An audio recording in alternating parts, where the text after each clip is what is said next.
If you've ever been ready for donuts and burgers, go ahead and hit that like and subscribe button, folks. Welcome back to another episode of Benzinga's Pre-Market Playbook. It is the Wednesday, hump day, October 22nd edition, and we've got D-Nut running in the pre-market, and we've got Beyond Meat continuing its run from yesterday. So we'll do this again when we break down the movers, but we're going to start today off with some register rings. For any of you that were trading Beyond Meat, man, that short squeeze really is doing it. We'll talk a little bit about that, I'm sure. We'll look at that chart here today. We have some more news to go through. We got money to make, and we've got Tim Melvin coming here today. So Benzinga's Pre-Market Playbook, the Wednesday edition for October 22nd, 2025, starts right now.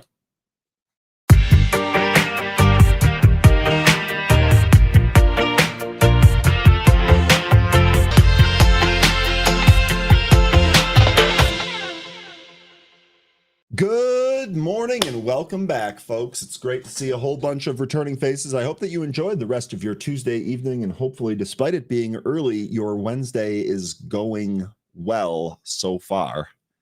There's some crazy stuff going on already. Let's say hi to everybody here. Big Hurt Trading is first here today. But listen to this. I finished early today. I got my profit and I've walked away already. Have a great day. So Brent here, he's first. But he's actually showing you that the early bird gets the worm. Not only is he first in posting, he's made some trades and he's done for the day. Brent, enjoy your day. Brian, good morning. Good to see you again. Judge, welcome back. Good to see you as always. D, good morning. Welcome back. Francis, good morning. Hengi, good. He says good night. Well, depending on where you are, maybe it is a good night or a good evening. Nonetheless, thanks for being here. Solitary Soldier, good morning. Empyrean, good morning. Azrar, good morning. Cad Monkey, good morning. Cam, good morning. Producer saying, just waiting for the Bind D-Nut collab, the new Krispy Kreme Beyond Meat Extreme Double Crunch. Okay, if any of you have anything nice to say to producer, do it now, because we're going to ban him for that absurd comment. I can't believe you're talking about merging things like Krispy Kreme with Beyond Meat. So today marks producer's last day. So let's get some good vibes in for him. Just kidding, producer. But seriously, don't talk about donuts and fake meat anymore, please. Dan, good morning. Welcome back. Period says ban the producer. Okay, so I wasn't the only one. I was just kidding. And Brian agrees. Oh, heavens to Betsy. Okay. I didn't know we were going to have this much fun that early. I'll try and get us back on track here. Ryan, good morning. Jane, good morning. Peter, good morning. Big Bees, good morning. Look at the Ivy Crush on Netflix. Let's go. Time to lock in. Big Bees, what are we doing here today? We think Netflix is bouncing. We think we have got some more room to the downside here that we're going to trade with options. What is the plan? What is the plan for Netflix here today? Sun-Kissed Yogi, good morning. Welcome back. Good to see you. Jane, good morning. Welcome back. AC, good morning. Bristol, good morning. Bristol 123 exclamation point. Good morning. Kevin, good morning. Neville, good to see you again. Welcome back. Reaching Financial Freedom. Please listen to him and hit that like button. It really helps us. It's free and it doesn't take all that long. Let's exploit the algorithm. Sears Trading, good morning. Dara, good morning. Knights Lance, good morning. Chuck, good morning. Big Dave, good morning. Day Trader, good morning. Tanya, good morning. VK, good morning. Yasso Fine, good morning. God, I love that handle so much. Yasso Fine, that's so good. MB, good morning. Yes, that girl, good morning. Angelo, good morning. Kona Client, good morning. I've been with you 2 weeks. Welcome. Hopefully it's been a good 2 weeks. And hopefully there are many more weeks to go. Brandy, good morning. Good to see you again. Maverick, likewise. Johnny, likewise. JJ, good morning. Bobby says, Beyond Meat, WTF. Yeah, I'm sure a lot of people are thinking the same thing.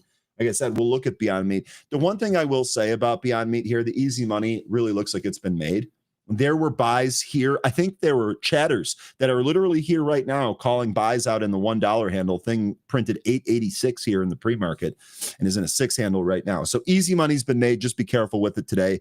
If you had it going into this, grats, because you're probably selling up several 100% at this point. EB, good morning. Bernhard, good morning. Michael, good morning. Dark Side Hemi, good morning. Matthew, good morning.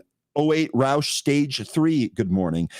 Lynn, good morning. Rooster, good morning. Larry, good morning. Philip, good morning. Mario, good morning. And ATL Russ, let's go. Locked in. Guys, just to be clear here, producer's not going anywhere, could not run the show and have timely information without his help. I was just a little taken aback by the Beyond Meat collab with Krispy Kreme, which is still bugging me a little bit. Nonetheless, let's go ahead and take a look at our stock market today.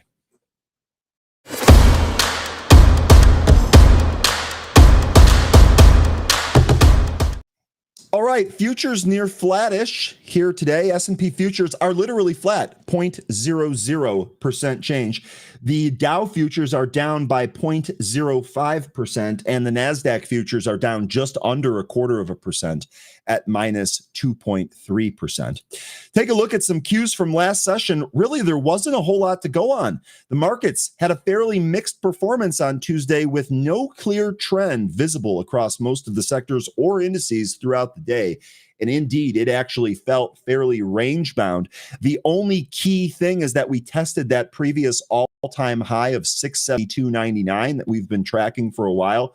We printed that as the dead intraday high yesterday and then backed off from it. So we weren't even able to take that out, at least not yet. We'll see where we are here today. Currently, SPY is currently sitting at 671.51 here in the pre-market. So we're only $1.50 away from that level. This comes amid President Trump hinting at a de-escalation in the tariff situation with India following his conversation with India Prime Minister Narendra Modi. Trump called Modi a, quote, great person and a great friend of mine over the years, end quote, while addressing the media from the Oval Office on Tuesday. Investors on Wednesday will be closely watching earnings results from several prominent businesses such as Tesla, SAP, and IBM, among several others. All of those reports come in the after hours. The 10-year Treasury bond is still holding under 4%. It yielded 3.957%, and the 2-year bond was at 3.449%. Now, we do have some stocks in focus today. As always, Tesla is absolutely going to be in focus. That was up 0.07% overnight ahead of the company's much-anticipated third quarter results, which we get after the market close on Thursday. SAP SE, ticker SAP, the German software giant is set to release third quarter earnings after the market closes on Wednesday. Stock is currently down 1.74% in the overnight trade, a little bit of weakness here in the morning. IBM, as mentioned as well, shares were up 0.22% in the overnight trade ahead of the company's third quarter results after the market closes today on Wednesday. And Thermo Fisher is rallying by 2.17% in the overnight trade. That was just hours before the third quarter results came out. We've actually got those. Thermo Fisher, Q3 adjusted EPS of $5.79. That beat the $5.49 estimate. And sales of $11.122 billion beat the estimate of $10.9 billion. So Thermo Fisher, ticker TMO, that's a beat on the top and the bottom line. That is bid at $5.70 here in the pre-market. Closing price was $557.99. So we're up just about $10 here on very light volume this morning. Next here is going to be AT&T. AT&T shares were up 0.23% in the pre-market ahead of the company's third quarter earnings release on Wednesday. Before the market opens, we've actually got that report. AT&T here holding at 26.26 after closing at 26.05, so it's up fractionally here. AT&T's adjusted Q3 EPS of 54 cents is in line with expectations. And sales of $30.709 billion misses the estimate of $30.87 billion. So in line on EPS, miss on sales. Stock is fractionally higher here this morning.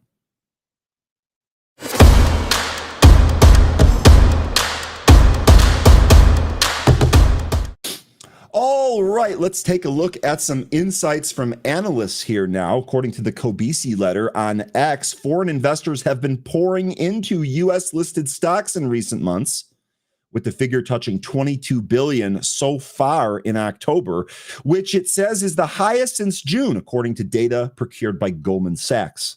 The Post notes that this is the third consecutive monthly inflow, with the year-to-date figure at a net $316 billion. According to the Post, foreign holdings of U.S. equities rose to a record $20 trillion last quarter, concluding that, quote, everyone wants to enter the U.S. stock market, end quote. I'll leave that for you to determine what that actually means. I know we've got some, let's just call it varying opinions across the board here. Investors on Wednesday will be keeping an eye on Governor Michael Barr, who's set to give a speech at 4 p.m. That's going to coincide with some of the earnings reports that we get after the bell today. So we'll see which one of those end up moving.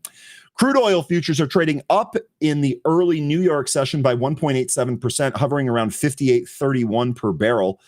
Gold, spot U.S. dollar, is down 0.9 here, hovering around 4,087.97 per ounce. Its last record stood at 4,379 per ounce. So it's actually come in about 300 points so far. I think that this is totally okay. Gold's been on a huge run here. A little bit of a pullback really represents nothing more than profit taking, in my opinion, although I'd like to get your opinions on that. Bitcoin is trading 0.05% lower. That's at 108,327. Taking a look here at the Bitcoin futures, they're at 107,980 right now, so a little bit more weakness here today.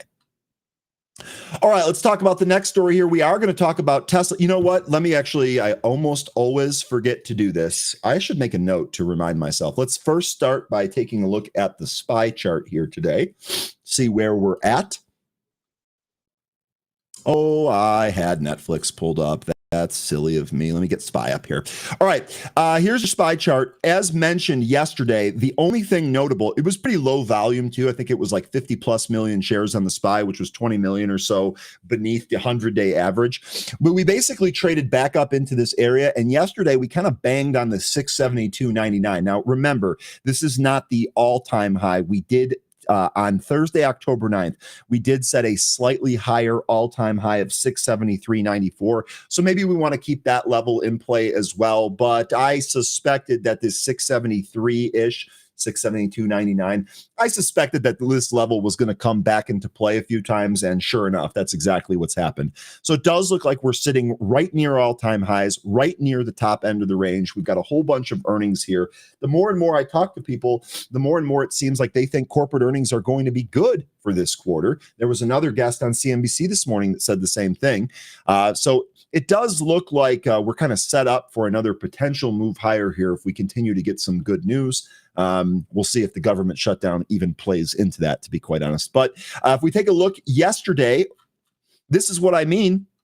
A little bit of weakness in the pre-market. We sold off right out of the open. Then we rallied here. We were actually talking about it together here on the show, but we were really unable to get above that 672.99. And as mentioned, we literally printed that to the penny and couldn't break above it. We'll see if 673 is on deck here for today. Again, we're still, if we zoom out a little bit here, we're still kind of range bound. If we zoom out a little bit further, you see we basically traded back up into this range, and we're just kind of trading sideways. So clearly, so far, we don't have the next catalyst to take us higher here. But let's take a look at Tesla. We are going to get earnings for Tesla here. Oh, you know what? Really quick, just as a reminder, I told myself I was going to do this a few times. Tesla today, IBM today after hours, and Lam Research today after hours. We also talked a little bit about SAP, which reports after hours. We might be able to look into that Southwest Airlines report and see if we can determine what the customer is doing in terms of travel and what that might mean for some of the other stocks in that industry. We also get O'Reilly Auto Parts. I'm curious to see if there's any information that we can glean from the O'Reilly print as well. But let's take a look at Tesla here with the earnings upcoming. We're going to do a little bit of a preview for that. This is where the chart finds itself, I guess is the right way to say that. Had a nice move up, and then we're in this 417 to 430 area for a little bit. It actually looks like that area acted as support again. Good news here is that we recaptured the 20-day. And now it looks like we're trying to trade a little bit higher. So we'll see if we can get above 450. That's going to be the first stop. Then 470 up here. We'll see where the earnings actually takes us. Let's take a look at the earnings preview here third quarter earnings from Tesla are after the market close on Wednesday could serve as a bellwether for the electric vehicle sector and overall technology sector as the first Magnificent Seven stock to report this earnings season. Here are the estimates to watch. Analysts expect Tesla to report third quarter revenue of $26.16 billion. That's going to be up from $25.18 billion last year's third quarter. That's according to Benzinga Pro. The company has missed analyst estimates for revenue in 4 straight quarters and missed estimates in 7 of the last 10 quarters overall. Analysts expect Tesla to report third quarter earnings per share of 53 cents. That's down from 72 cents per share in last year's third quarter. The company has missed analyst estimates for earnings per share in 3 straight quarters and missed estimates for 7 of the overall last 10. Tesla beating third delivery estimates, which have already been announced, was due to a push forward effect. Cantor Fitzgerald analyst Andres Shepard said in a new investor note. The analyst, who maintained an overweight rating and a 355 price target, said increased demand came from the expiration of the $7,500 EV tax credit. Shepard said he expects a weaker fourth quarter for deliveries. First of all, we actually had this discussion when we got that news. There were a number of you that said exactly this was going to happen. You said that there was going to be a kind of a pull through on some of this as they try to buy more of these prior to the tax credit expiring. Pat yourself on the back. Let me know what you think is next, and just give me 1 second.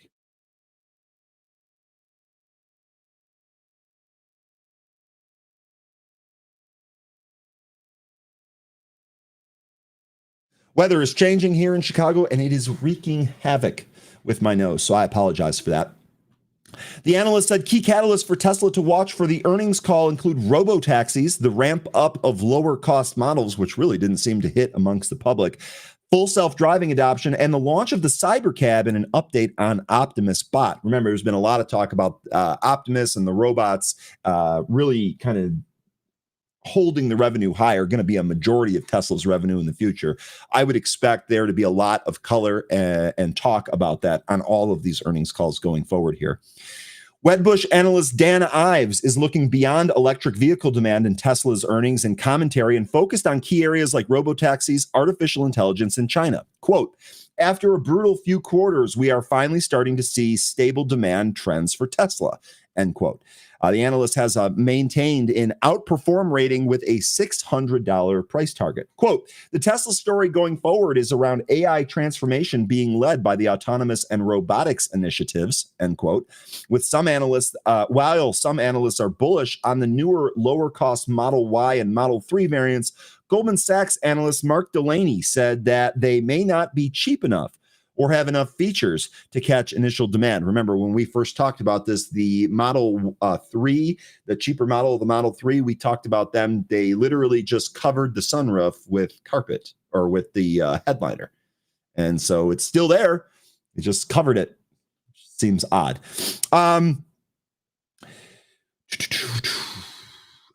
The analyst stated that at one point, Tesla had planned to introduce a new model that would cost 50% less than the Model 3 and the Model Y. However, instead, consumers are getting variants. Delaney said the new lower cost models promised were a key item from Tesla's 2023 Investor Day. Freedom Capital Markets and chief strategist Jay Woods said the earnings report will play a key in the story of Tesla moving forward, one that could shift away from electric vehicles. Quote, the focus may shift away from auto sales and more about robotics, autonomous driving, and AI, end quote. Wood said that this is the first quarterly report from Tesla since the nearly $1 trillion pay package for CEO Elon Musk was revealed. The plan sees Musk take no salary and receive compensation based on hitting milestones. Quote, investors will get their first look as to how the company are progressing on these goals when they report Wednesday afternoon. We'll see if Elon's happy on the call. Maybe he's a little bit prickly if he's not making some of these milestones. That would be my guess. If you're not taking a salary, it's going to be really imperative that you hit those milestones. That's just me, though. Tesla previously reported third quarter deliveries of 497,099, a new company record. The company also reported third quarter production of 450 vehicles. Well, third quarter figures reported attention likely turns to commentary on fourth quarter demand and expectations, with the expiration of the federal EV tax credit as a major headwind. Declining demand for the Cybertruck could also prompt questions about Tesla's plans for the vehicle's future. The company stated that the Tesla Semi and Cybertruck were both planned for volume production in 2026, as mentioned in the second quarter results. Analysts and investors will be scrutinizing vehicle timelines to determine if that remains the case. Tesla's second quarter featured commentary on AI and robotics, but this one could go even further as the company looks to these areas for future growth. So I would definitely like to know if any of you are trading Tesla for the print. I understand if you think maybe it's just a little too volatile, or you'd rather see the print itself. Curious though if any of you are taking a trade on any of this. Okay, how are we doing on time? Okay, got 10 minutes. Tim's ready to go, so we'll probably get to him a little bit early, but I cannot get through the morning without talking about this story here. We got another call from Jim Cramer, and I definitely want to know what you folks feel about this. Jim Cramer warns, quote, "Don't be fooled," end quote, because the speculators in gold, quantum, and nuclear energy aren't going down without a fight. Boy, that sounds ominous, doesn't it? Former hedge fund manager and renowned CNBC TV host Jim Cramer is sounding the alarm on certain speculative pockets of the market, urging investors to sell into the snapback momentum if they have not already done so. On Tuesday, Cramer cautioned investors that certain speculative plays in quantum computing, data centers, and nuclear energy alongside gold and silver will, quote, "not go down without a fight." I guess you could also add some of the high-flying drone stocks like Ondas in there, as that is also pulling back similarly to some of these other stocks that he mentioned. The comment comes amid heightened volatility in sectors that have seen sharp rallies in recent months and have since become disconnected from fundamentals. Well, we've been talking about that a lot. There sure seems to be a lot of those stocks that are out there. Actually, looking at Rigetti here, Rigetti also down another $1.20 here in the pre-market. So it looks like that slide is going to continue. For any of you that want to follow this, I'll go ahead and post this in the chat so you can have a link to that story. Steep declines in speculative stocks and precious metals. Cramer's advice comes following steep declines in stocks across these sectors during the day, with gold and silver registering their largest single-day drop in years, dropping 5.2 and 6.7% respectively. Quantum computing stocks such as Rigetti Spaghetti, as we like to call it, ticker RGTI, Quantum Computing, ticker QUBT, and D-Wave Quantum, ticker QBTS, have dropped 7.64%, 7.41%, and 6.42%, respectively, alongside some of the nuclear energy companies like Oklo, which is down 12.33%. Similarly, popular data center stocks such as IREN and CoreWeave are down 6.8 and 1.57%, respectively. This comes despite most indices being flat on the day, with the S&P 500 up 0.003%, followed by the NASDAQ Composites Index down by 0.16%, and the Dow, which was up 0.47%. So we mentioned no discernible trends yesterday other than some of the high flyers maybe coming back to earth here a little bit. I did notice that this article kind of threw gold and silver into the same category here as the quantum computing stocks.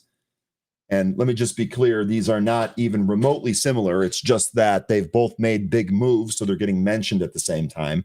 Clearly, I think the entire market values gold and silver more so than Rigetti and other quantum computing stocks. Just a guess there. All right. I do have two other news stories. We'll see if we have time to get to them. Honestly, the news flow was a tad light here today. So instead of blowing you away with a whole bunch of news, we're going to add some humor and some cynicism to the show. We're going to go ahead and bring on Tim Melvin. Let's see how he's doing here today.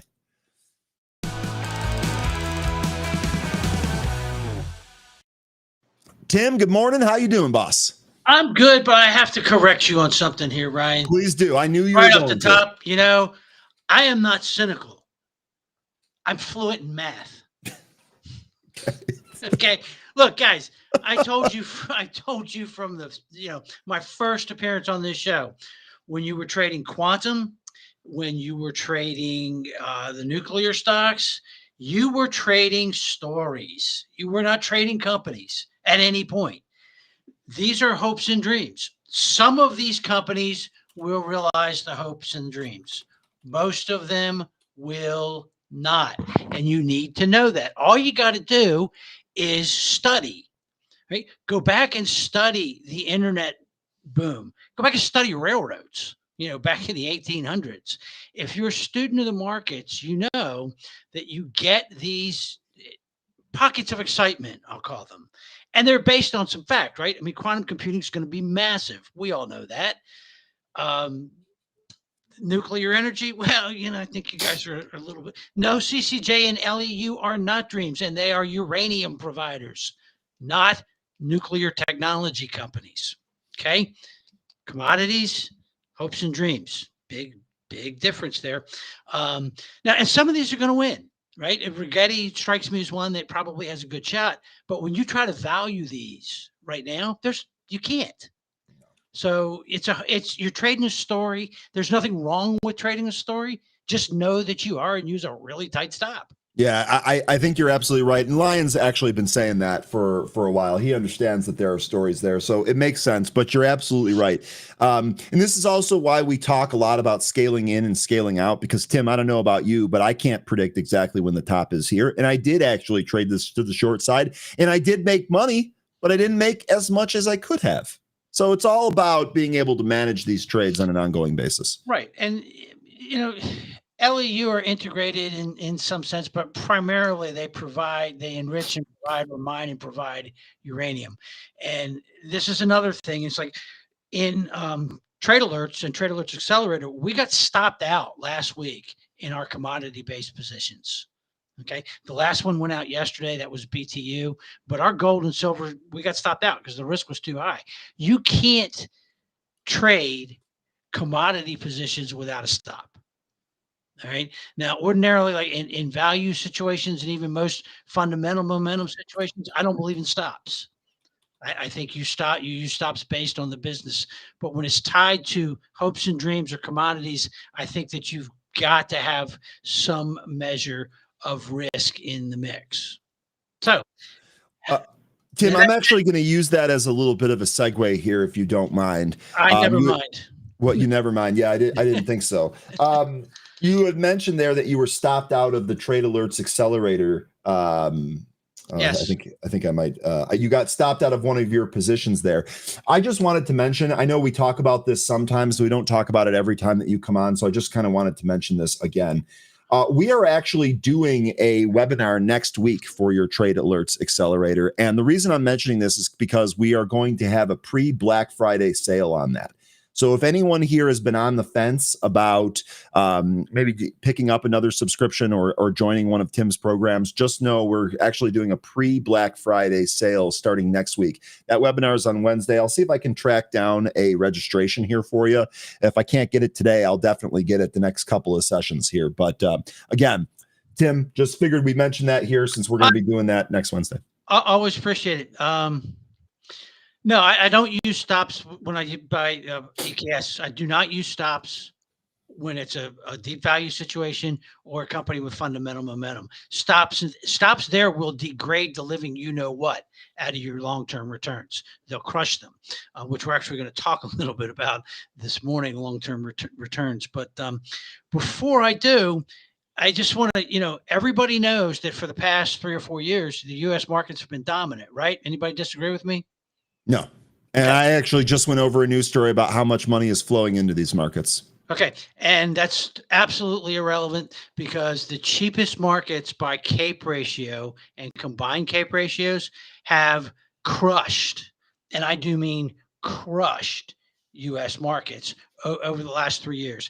And those aren't my numbers. Those are Meb Faber's of Cambria's numbers. He's a regulated guy. So, if he said something like that wasn't true, the SEC would be all over him. And naturally, I don't trust anybody's word. I've tested it. When you go to the perfect stock portfolio in Benzinga Edge, and that's a global deep value. You see, it's it's Europe, it's Asia, it's Japan, it's Hong Kong, and that portfolio is crushing it. Yeah, it is. I'll just pat my back. The existing portfolio is up 30%. That's not adjusted for the closes that we've had in the last 2 months. We've closed, I believe, Does that include the dividend payments as well, or is that just the stock appreciation? There's just a stock appreciation on the closed trades. Okay. On the other one, we're up about 30% on open positions. Okay. The average closed trades, though, are 200%. So, and yeah, James, you're right. CAPE doesn't get used a lot, and it got discredited a couple of times because it kept you out of the market for a couple long periods of time. And CAPE is not a great timing mechanism. Okay. And not every time that you look, because the CAPE can stay high and elevated for a long time. So if you go short every time the CAPE ratio gets up to a certain number, you'll go broke. Because markets will keep going past the initial stage of overvaluation. So you can't always assume the market's going to crash because the CAPE is high. But every time the market crashed, the CAPE was high. So it's more of a kind of a warning light, but it's also where it shines is finding super cheap markets, right? The markets that are undervalued, out of favor, ridiculously underpriced. And so Meb sends out a list. I'm on his mailing list. He sends this out every quarter. He gives us quarterly updated valuations globally. And it's a big, long list of all the countries. The most expensive market in the world on any measure that you care to use is the United States. I don't think that's a shock to anybody. We have the best economy. We have, at this point, the lead in technology. There's a lot of stuff going right, but it is absolutely priced in. The second most expensive is India, followed by Thailand, the Netherlands, and Peru for some wacky reason.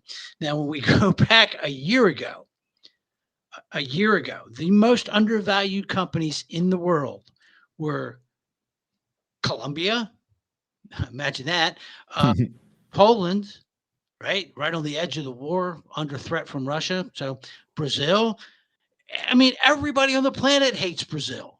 So of course the market would be cheap. Hong Kong, China, everybody hates China. Nobody wants to invest in China. And that's emerging markets. On the developing side, Austria was cheap because, Austria's boring.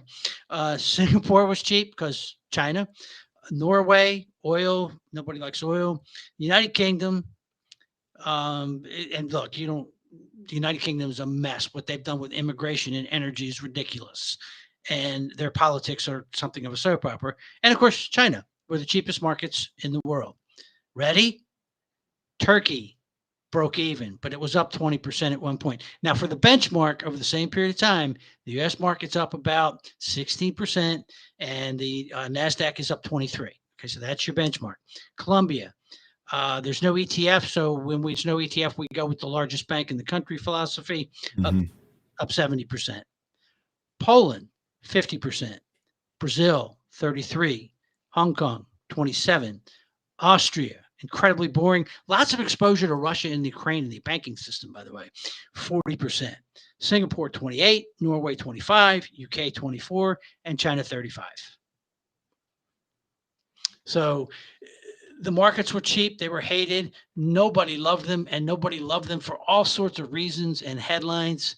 However, the markets got so cheap that a rebound was almost inevitable.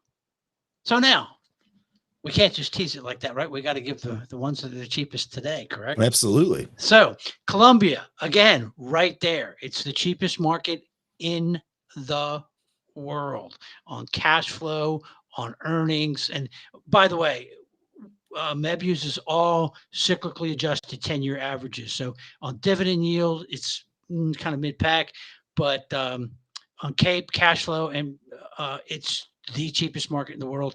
And it's almost the cheapest on price to book. Brazil, still on the list in spite of the great performance. Thailand, which actually has an ETF. What's the ticker on it? Well, let me go back because I forgot. it's THD. And it's down 13%, but you've got electronics and communications and some energy companies and some metals and mining companies. You've got the Siam Cement Company, which I know does business all over the region. Now, KKR, and you can get a little excited about Thailand here, because KKR did a piece not long ago on their quarterly update of their global macro. And they said one of the big areas that they think is going to be an overlooked source of large gains and increased productivity is Asia to Asia commerce, right? That's Asian countries doing business with Asian countries to step aside and away from the trade war between the two giants, the United States and China. Thailand's going to be doing business with a lot of other companies in the region for cement and electronics and communications and medical and health services, all the companies that are the leading companies in this particular index. So Thailand to me is a fascinating pick. I'll probably be digging into the deep, dark corners of the OTC market later today. If you want to know, that sounds like fun. It's going to be fun. And if I come up with anything interesting and you want to know about it, I'll make an arrangement to do a presentation. Just send Ryan an email or put yes in the chat, and Ryan can write him down, whatever's easiest for Ryan to do. So Thailand is. I think we're just going to assume that, yes, when you do your digging in the depths and the dark corners, let's just plan to do that one of these mornings. Yeah, we'll probably do that, and I'll ask for extra time, and we'll do something really cool with it. Okay. Okay, Turkey. Turkey is awesome. Now, Turkey is, look, they've got a strong-wing government. They love our friend, Mr. Putin. They've tried to do what I'm terrified we'll try in the United States. They've let the president, the executive office, run the central bank. Hasn't worked well at all. It's been something of a mess, but the market is extremely cheap. Again, one of the cheapest in the world. Poland remains cheap because in spite of that war looming on their border, Poland's got a great technology, a great base, a great industrial base. It's a pretty well-run country from a point of view of economics, but it's still extremely cheap. Chile is. Oh my God, did we lose Tim? That is the first time Tim's internet has ever dropped while he's on this show. Crazy.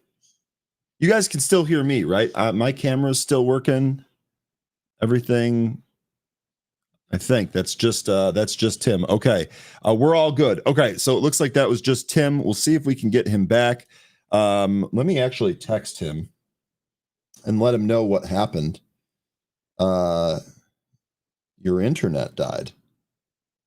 Man, I was ready to hear where he was going with that too. Oh no. All right. All right, good. I'm sure we'll be able to get him back here. We'll see what happens. Let me see.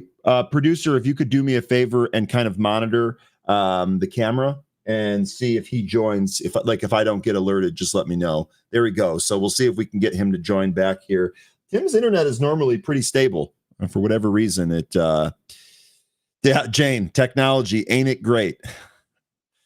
Ain't it great? All right. Now I'm really glad that I saved some of those news stories. I will do some of that here real quick.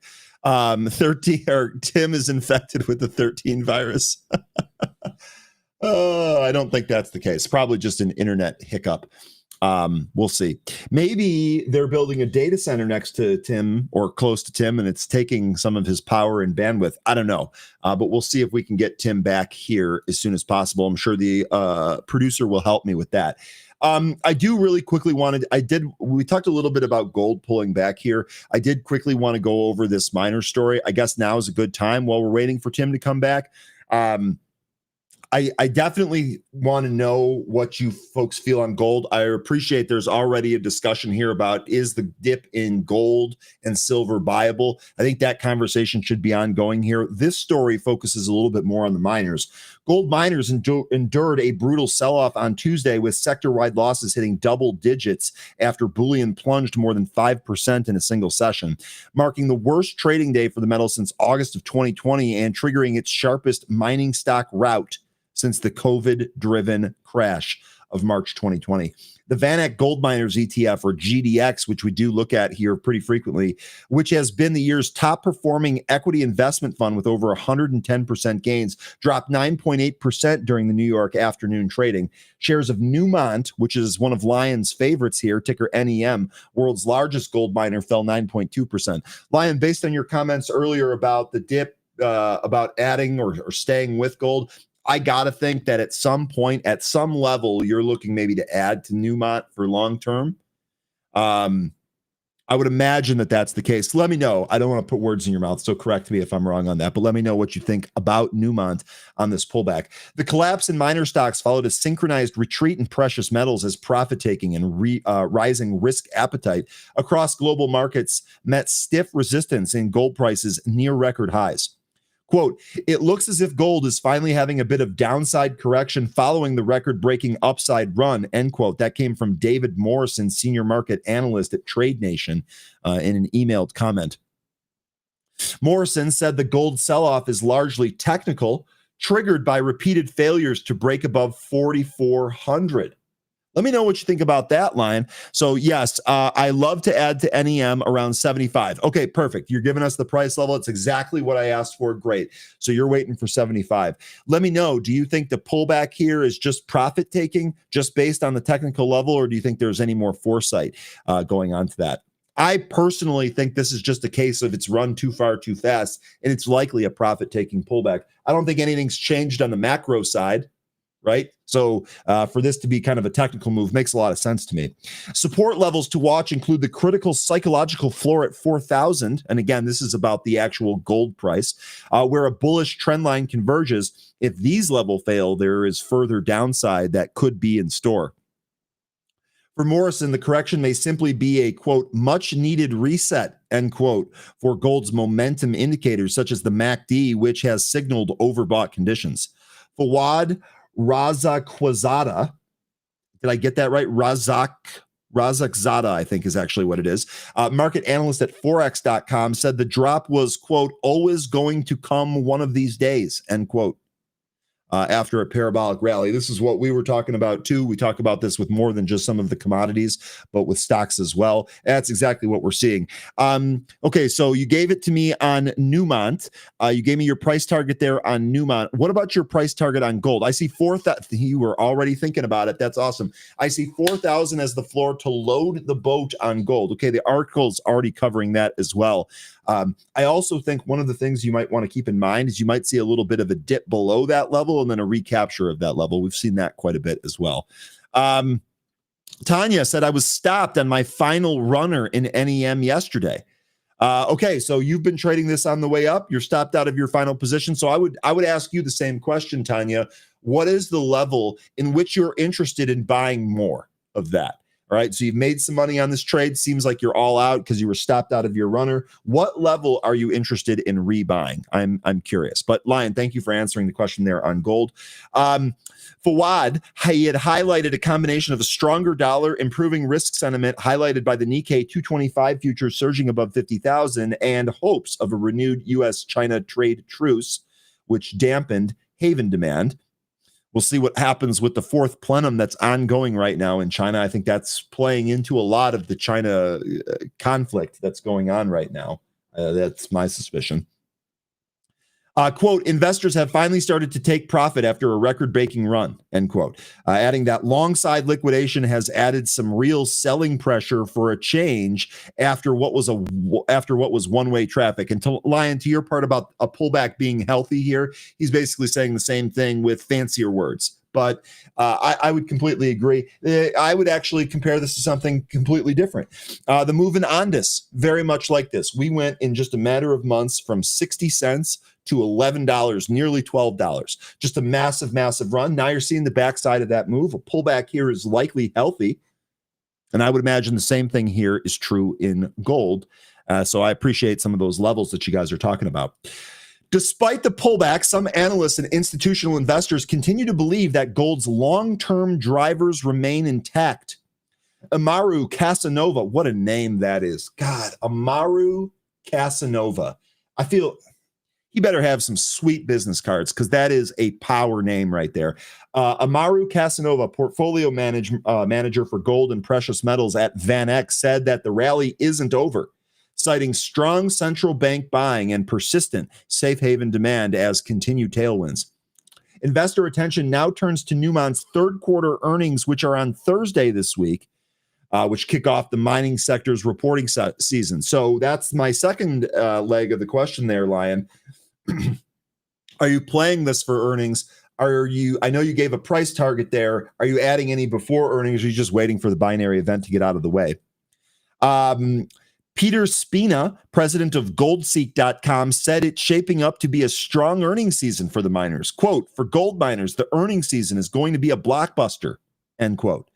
Otavio Costa, who goes by Tavi, a portfolio manager at Crescat Capital, said gold miners are, quote, effectively printing money, end quote, at current prices. I wonder if he got this quote from Lion. Lion uses that quote literally every single day. He talks about printing his own money. Unpopular Truth says it's a fake name, LOL. Is it actually fake? Amaru Casanova, is that actually fake? Because it's amazing. I would be disappointed if it was actually fake, but I don't know. Fundamentals have outpaced the rally, Costa said, suggesting that despite the recent run-up, miners remain undervalued relative to their earning power. Let's get this off there. Tuesday's crash in gold miners marks a clear inflection point, but analysts remain split. If 4,000 holds as support and macro conditions align, this could prove a classic buy the dip scenario. However, if sentiment sours further or earnings disappoint, more downside could follow. So we've got the levels, we've got the catalysts. We know that there are earnings upcoming starting literally this week. So lots of stuff going on here. We'll see what the next move is for gold. I just got a message back from Tim. He said he's working on fixing whatever problem it had. I would be willing to bet he's either going to blame one of his animals or his wife for disconnecting something. And then he'll probably have a funny joke about it, to be quite honest with you. So as long as we have some time, we'll get Tim back. I definitely wanted to hear the rest of what he was saying. But okay, gold pullback. Sounds like a lot of you are buyers of gold on this pullback. That makes a lot of sense. We'll see how that all shakes out. One more piece of news to get through here. Gene Munster says Google will be fine as OpenAI will find it hard to gain market share with the new Atlas browser for this reason. On Tuesday, Gene Munster weighed in on OpenAI's launch of the ChatGPT Atlas browser, calling it promising but cautioning that Alphabet, Google's Chrome dominance remains intact. And this is exactly why won't Tim just blame the cable company? He might. But he likes to make jokes about his immediate family. I think that just keeps things spicy for him. So that's the way I would go on that. But we'll see. We'll see which one he blamed. Maybe we should take bets on that. Anyway, I'm going too far down the rabbit hole here. OpenAI unveiled ChatGPT Atlas, an AI-powered web browser built around its popular chatbot, directly challenging Google Chrome. The browser allows users to summarize content, compare products, and analyze data, while its paid agent mode can interact with websites to complete tasks automatically, from researching trips to shopping online. Gene Munster, managing partner at Deepwater Asset Management, commented on the launch saying, quote, good news for Google. While the Atlas browser is a step forward, especially around agents, it's not 10 times better than Chrome, end quote. He went on to add that Google can and will copy these features quickly, following which it will be difficult for OpenAI's Atlas to gain share of the market. Quote, I'm a fan of what OpenAI is building and believe Google will be just fine. All right, looks like we have Tim back here, so I'm actually going to put this on hold. I'm sorry for jumping around, but y'all folks know how we deal with technology issues around here. We just pretend like they didn't happen. And we just keep rolling because the show must go on. And I know you folks are watching Beyond Meat in the pre-market right now. I know you are. Beyond Meat curling back up. I'm just going to say it again. Be careful with this one. I think the easy money has been made. Okay, let's go back to Tim. Tim, what happened? I don't know. It's either user error, highly likely in this case, because my dog is probably a little bit more tech savvy than I am. Oh. But Yeah, I don't know.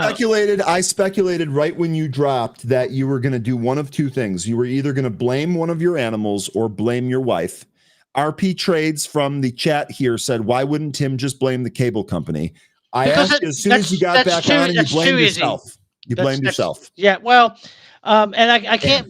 can't blame the wife. She's in Texas, helping her dad relocate. He sold his Sounds house to me down like there. the perfect time to blame her, but whatever. No, because she's probably watching the show, waiting to see if I blame her for anything. So then I'd be in all sorts of trouble. I'm not getting invited over to your But house it, then. but it might have been the dogs, because the dogs are not happy with me because she's not home. And they just do not think that this was a pleasant development. So, all right, Okay. how far did I get? Did I get to Norway? No, not yet. You were Okay. just before that, I think. Okay, so let's get to Norway, because I don't want to miss this. This is a very cool story. Norway is one of the cheapest markets, and of course, they're known that Norway has a ton of oil. It's a ridiculously prosperous country. Everybody, and I always get, you just want to just give the old slap to people that talk about Norway as being an example of a socialist nation. In fact, it's not socialist. It's cutthroat level capitalist. They have a very big social services network. They have high taxes and high social services, but a lot of it's being paid for because they have a ton of oil. But it's a very capitalist society. But anyway, Norway, there is an ETF, but I want to give you stock in Norway that I absolutely love. And this thing will go up, it'll go down, and it doesn't matter. It's called MPC Container Ships. And the symbol here is MPZZF. It trades 15,000 shares a day in the US. So use a limit order. Okay.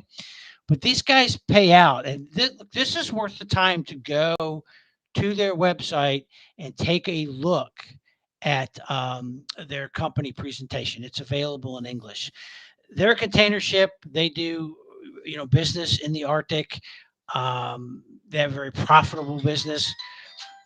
But That's the wife calling. She is watching. I'm in big trouble, dude. You're toast, I dude. am in big trouble. It was the wife, but yes, you are in big trouble. But anyway, they pay out most of their cash flow. So when we bought this and we first told Benzinga readers about it, and I think it was in Under the Radar or in the e-letter. Anyway, about a year and a half ago, the yield was 40%, because they were just paying out all the cash flow. They had massive cash flows.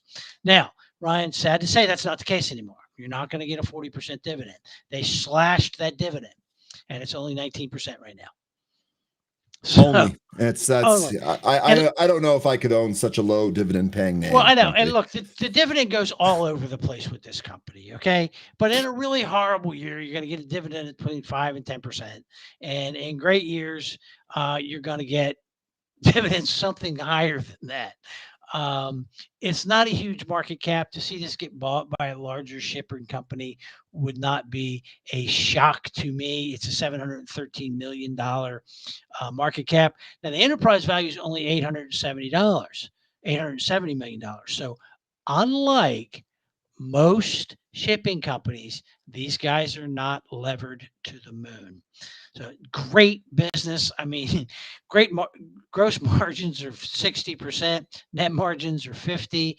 I mean, this is just a wonderful little business sitting here trading sub $2. And look, don't expect the price to go up to the market, and you don't want it to. Just sit there and collect this cash for a very long period of time. And when the European markets are weak, you want to jump on it. So anyway, look, using this list by CAPE ratio of global cheapest markets, it's not this great technical indicator that's going to tell you which stocks will go up tomorrow and which ones will go down tomorrow, but it is one hell of a list of these are some areas where you want to commit funds, whether to the emerging section or to the developed, because they're cheap, they're underpriced, their entire nation. So as long as the nation's not in danger of going under, one of the reasons we never did a lot with Russia, even when Steve Romick was pounding the table at FBA Crescent, Steve being one of the smartest guys I've ever met in my life, and has made a lot of money by being very risk adverse. But he thought Russia was great, and I just kept going, Putin, Steve, Putin. It's about Putin, and we know how that ended. Russia didn't work. Yeah. So there's a couple countries in the world that I'm like, yeah, no, maybe they don't make it. So we stay away from those. But when you look at it, Colombia, Poland, Brazil, Hong Kong, Austria, Singapore, Norway, UK, and China, you know what? That could be a very, very high return over the next 3 to 5 years. These do tend to be full market cycle selections. You'll notice there's a lot of repeats on cheapest stocks from last year. At a minimum, you keep this on your bulletin board or by your desk, this list of stocks. And when we get one of those 2008 global meltdowns, you just go to the bottom of the list and start buying. Okay, Tim, real quick here. This is a good question from EKS. Honestly, I don't know the answer to this. I don't have a whole lot of experience with this. Hopefully you do. Do you pay foreign tax on all those dividends, or are they exempt from U.S. treaty like Canada? Yeah, assume that you're going to have the foreign withholding. Okay. There you go, EKS. Wait a minute. Here's Line Atlas. MPCZF does not move fast. You got to wait 5 years. You missed it, dude. I don't care if the stock price ever moves. They're paying me all the cash flow. Okay.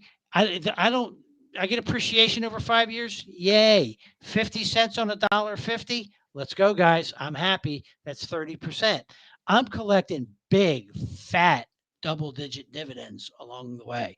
So I don't really care what the stock price does, as long as the company stays in business. Okay. So that's just, I thought I was clear on that, but yeah, I don't really care if the stock price goes up tomorrow. As long as it keeps paying that big dividend, even with the foreign withholding tax, I'm going to be okay. Okay. So the next up, and this is one of my favorite studies of all time, and I'm going to go through this kind of quickly. And it's that mindset that you have to bring to the markets. And Wes Gray over at Alpha Architect did this, and it's illuminifying. Gray decided to look at the God portfolio. All right. He constructed a hypothetical 5-year God portfolio. He went back all the way to 1927 and he looked for every available 5-year period. And he looks at the 500 largest firms on the NYSE, NASDAQ, and American Exchange over that period of years. So, and he does it every year, 5-year forward compounded growth rate. And then he forms portfolios by the top 10% of the best performing and worst performing. God only buys the best performing stocks over the next 5 years. It's the only thing that he owns.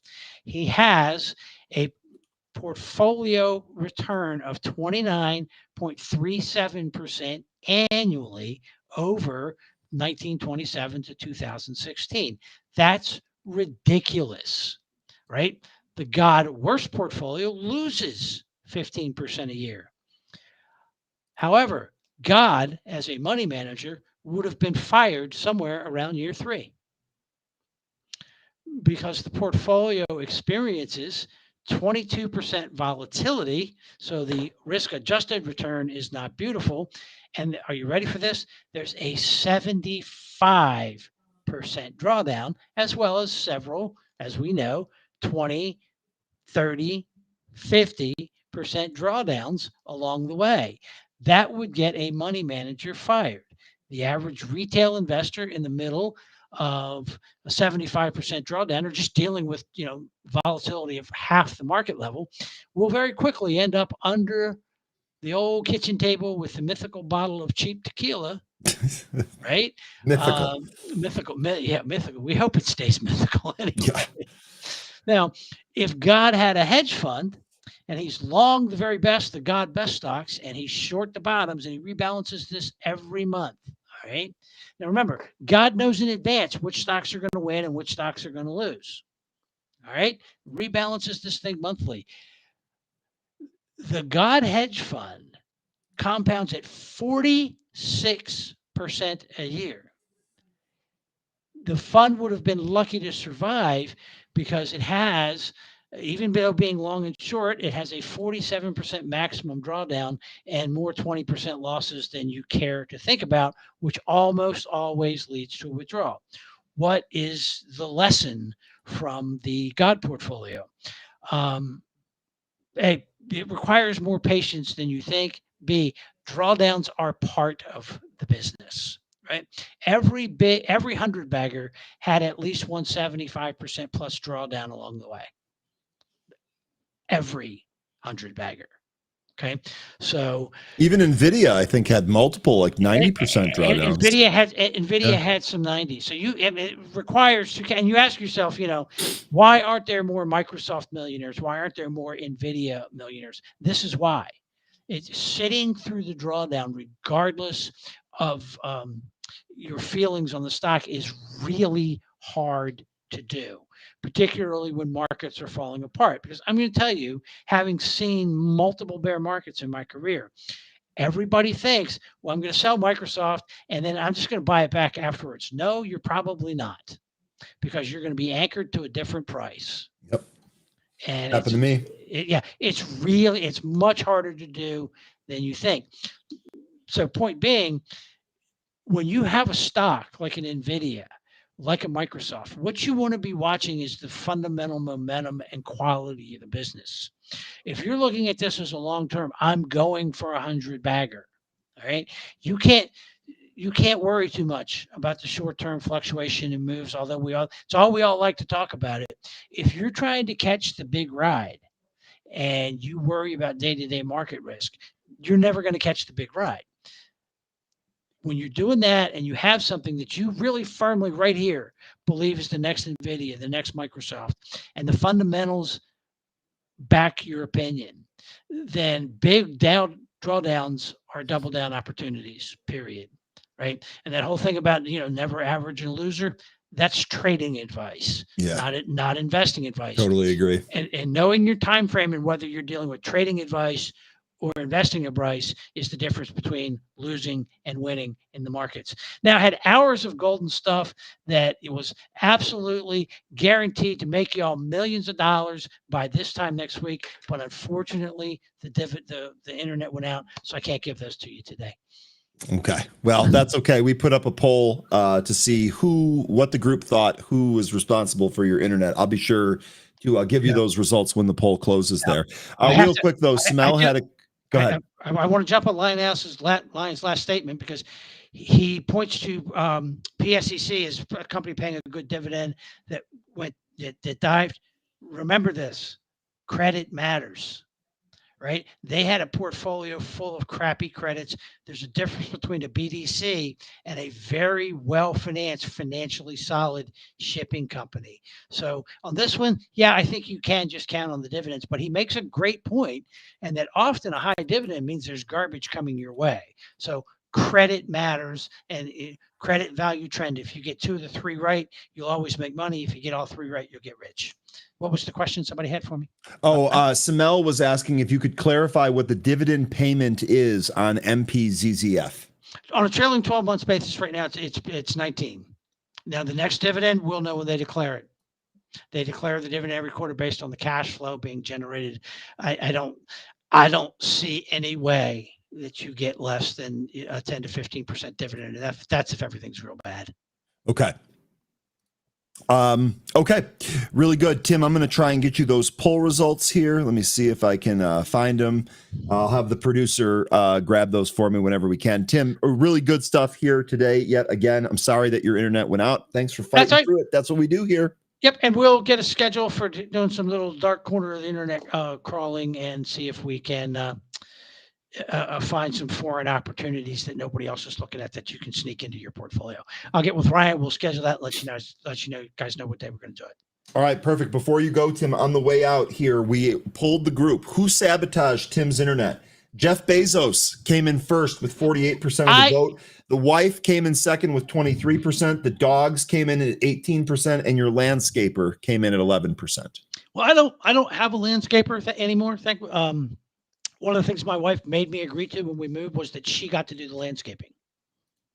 Okay. The only thing we did was have the initial. She takes care of everything else because she really likes doing it. I really like having a wife that really likes doing it. We don't actually blame her for anything, but that's sneaky Bezos. I'm going to get back at him.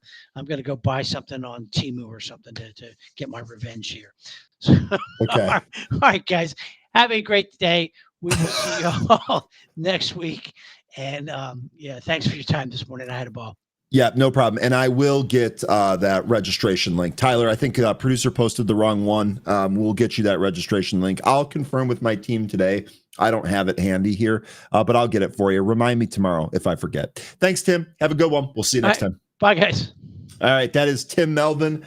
Really good stuff from him again. He never disappoints. Even when the internet goes out, he never, ever disappoints. I think that's what I like the most about Tim and having him on here as a guest. Now, Tim's departure paves the way for the one and only 13. Let's go ahead and bring on 13 and see how he's doing. 13, how you doing here this morning, boss? I'm doing pretty good, man. That wife of Tim's is some woman. To want to do the landscaping, got to tip my hat to her. There you go. Hat tip. You're going to be in good standing with her, and you're in the doghouse. I might be in the doghouse there, but that's okay. All right, let's go ahead and break down some of the movers here. I'm assuming. I don't know about these today. These are weird. It's. I mean, yeah. Go. Sorry, I didn't mean to interrupt you. Go ahead. It's okay. We're going to start here with Beyond Meat. Now, remember, first of all, I gave out register rings earlier. I'll give out a few more here. Anyone that was or is still trading Beyond Meat, just please make sure you don't give these gains back. This is such a piece of junk company. Please make sure that you don't give these gains back. Now, this was yesterday on a piece of news regarding Walmart. They expand their distribution with Walmart. Looks like 2,000 stores nationwide. We have no new news here today, but we are up 92%. There are two things that are going on at work here. The first one, this is absolutely a short squeeze. There is zero doubt about it. This stock, 54.01% of the float shorted with 4.4 days to cover. Yesterday, this thing traded a whole bunch. I can't remember what the final figure is. Today, it's already traded 468 million. It averages 69 million per day. Float here is 393.4 million. In addition to this, it's also now trading on momentum. The proprietary ranking score that we have here for momentum is only 24. I'm actually going to check in on this every day and see how this changes, because I'd like to know how it works for some of these smaller, junkier companies. But this is what's going on here. There's no fresh news here today. This is a continuation from yesterday. This absolutely has extravagantly high short interest, and that is driving it higher. And now there's more and more people filing in here and buying this on top of it. So you got a little bit of a momentum effect as well. 13, what do you think about this stock here today for a new trade? I mean, the higher we go, the more that we're running into more supply. And that's what's coming up next here. I see that there's a large seller at just above 7 here. But we are coming into the supply from last year and a little bit from the 2023 as well. So I mean, we probably could just continue to squeeze here. I don't really have any idea how high this is going to end up going. But for just the purposes of what's going to happen here in the short term, as we approach the open, we just need to hold VWAP. I have VWAP down at 662. It's about 20 cents below where we're at right now. And if we continue to hold above that, then we need to see a break of 750 come next. Maybe a little bit earlier, around 745. But that's what I'd be looking at, is to get support from VWAP, move back up through the recent peak that we just had about 20 minutes ago, and break through 750 to try to get up to that 885 pre-market high that we reached earlier. Okay. Are you going to trade this today, do you think, or? I don't know. I probably won't. The reason I asked you that is because when I first got on the show here, my suspicion, 13, is that the easy money in this name has been made already. And now we're entering this kind of weird nebulous area where it's trading high short interest, high momentum, could pull back and snap back in your face with the quickness. So the only thing I really want to mention here is be careful on this, on day 2 of this little bit of a squeeze. That's all. Yeah, I agree with that. I think a lot of the big money has already been made. It's starting to get walked down right now. It's almost at the VWAP. So we'll see if it holds up here. Just really don't have a big enthusiasm for trading this, but we do have a trend line that's getting that's emerging right now. So you could, at the very least, if you want, you can do that and just hope that we turn around and break through it. But Okay. Smoke Tuna says Beyond Meat might flush at the open or push higher. Could really do whatever it wants, is what I gathered from that. But I think it might try to test 10. We'll see if we do get that here. Let's roll through some of the other ones. The next one here, Ryan, I don't see any meat left in Beyond Meat. I like what you did there. I do like what you did there. There was another comment earlier. I think I saved it here from Brian that I thought was absolutely hilarious. You know what? I don't think I have it anymore. Oh, yes. Bind is moving. Beyond Meat is moving like it found real meat in the recipe. Brian, shout out to you on that. That was hilarious. And also, I don't want to start anything here, but yes, I saw this tweet. Martin Scarelli shorted more yesterday. I actually saw another tweet here this morning that it looks like he was shorting some more and encouraging it to trade higher. So, we'll see. We'll see what we end up getting on that. Now, next one here is going to be FLWS. This is 1-800-Flowers. And as Gary is already pointing out here, this is another high short interest with high days to cover. So you see that this, and here's the thing about this. Let me check the news just to confirm on this real quick. Yep. Looks like we've had no new news here. Last piece of news were some Form 4s for insider shifting around, but that was back on October 10th. If we go back to the chart here, here's what I'm thinking is going on with FLWS. A lot of the times we'll see people on FinTwit or in some of these other trading rooms will notice that a stock is going, and then they'll start looking for other stocks that have some similarities, and maybe those stocks go. And in the case of Beyond Meat here, it was very clearly the short interest. So I think what happened when Beyond Meat, after it finished yesterday, and then it really started to rip higher, traders started to pile into this right near the close. FLWS price down here was about 475. It's almost a double here today. We traded up in the after hours. We're trading again here in the pre-market. And as that volume flows in here, the stock keeps going higher. Here's your short interest. 55% of the float is shorted on FLWS and 20.84 days to cover. Now, the days to cover here, the average 100-day volume is 651,000. It's traded 6.7 million here today. It's probably going to finish much higher than that. So I think this definitely could be a multi-day squeeze, but I just don't know. I don't know necessarily how long it's going to last. I don't think we're going to have any trouble covering up those shorts based on how much volume we're about to see here today. Float on this is 20.41 million. 13, you got levels. What do you think here on FLWS? And then also, do you think that this might be a better opportunity than Beyond Meat today? I know I'm asking you the tough questions, but I wanted to get that on the record. So one of the things about Beyond Meat is that they recently had a capital raise, right? So that's one of the things that is really important when it comes to these big moves. That we're not in these when they do an offering or some kind of capital raise that dilutes shares or pull the stock price down. FLWS hasn't done that, so they need to raise capital. They have less than a quarter of cash, and they lose a lot of money. So I'd be more cautious about this one than I would Beyond Meat, for the reason that they do need capital and don't have it.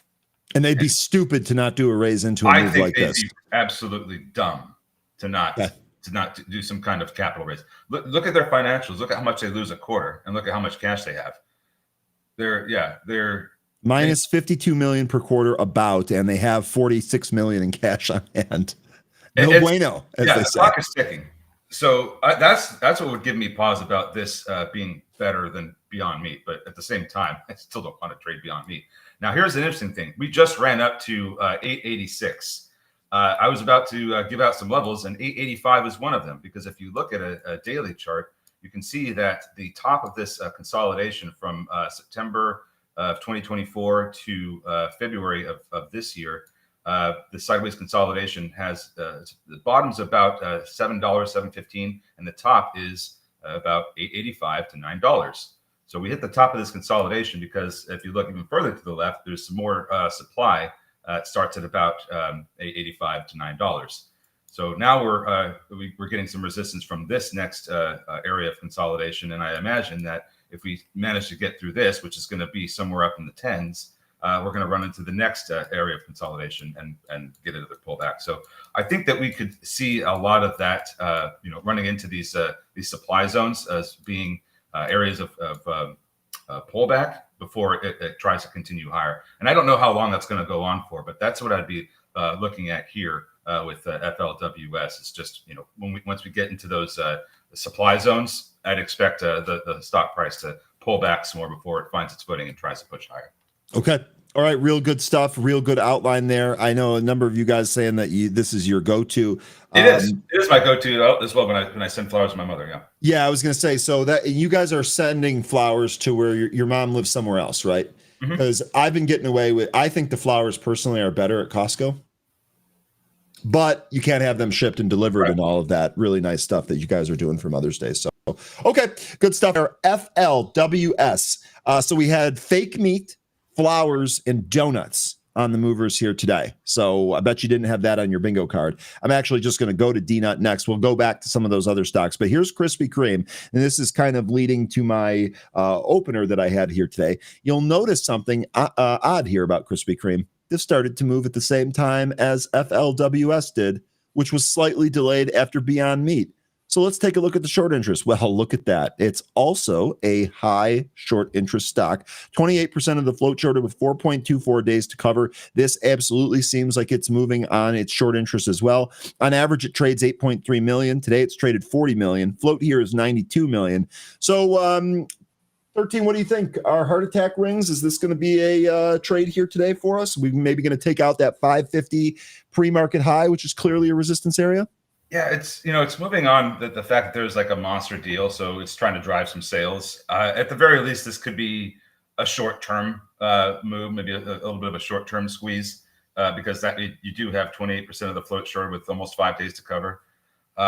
So that's about as far as I'd look at with this thing. And what happens after this deal is over? Does this continue trading up? I don't think it will. And this company also does need cash as well. So there could certainly be a capital raise coming here with this one as well. So let me give you some levels on this one. Okay, perfect. Let's see here. It's one of the ones I didn't look at levels for yet. So we're at 480 right now. That's just shy of the 200-day EMA. We are currently trading above the VWAP, and it looks like it wants to try and get back above this 490 levels and try to get back up to 553 where it was at earlier this morning.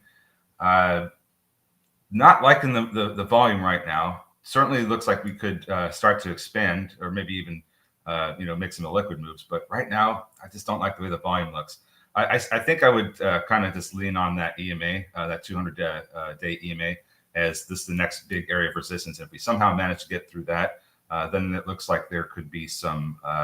The next resistance would be about around 525 to 580. Yeah, I've got 570 here. This actually looks like a previous area back in March, as well as the impulse high from July. Okay, good stuff there, 13. Let's keep rolling on the list here. The other one I had, and I don't know what you covered here today outside of some of these high short interest runners here, but the next one that I have here is AIRE. This is Realpha Tech. They talked about issuing new stock back on October 20th, so just a few days ago. I didn't think there was anything new here today. Let me check again just to make sure. Nope, nothing new here today, just as I suspected. This stock up 58% here. Quick peek at the short interest on this. What do you know? It's high, 27.5% of the float shorted. It actually is a considerable tick down from the previous read, but it's still elevated. 1 day to cover, average 100-day volume, 34 million. Today we traded 87 million. So what do you think here? AIRE.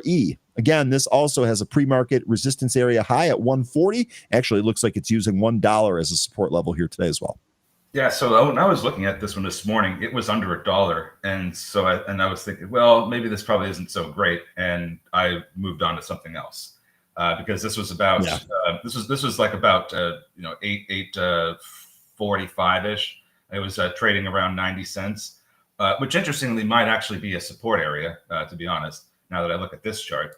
If you did draw a trend line off the highs we were getting in the pre-market, we've broken past that. Next area of resistance is going to be at 120. And if we manage to recapture that, then we'd be looking at 130 and 140 next. 130 seems more likely. 140 is going to need a lot more volume. But if we manage to get through all that, then let's see where this can go, because it seems like it's setting up to try and push higher. But it looks like if we do get that move up, with did I just say? Sorry, give me 1 second. 40. Okay. So we do have the 500-day SMA. That's at 174. So I think I'd be leaning pretty heavy on that, because if you look at the price action in that 174 area, September last month also had a high that went up to 180, and then it did one.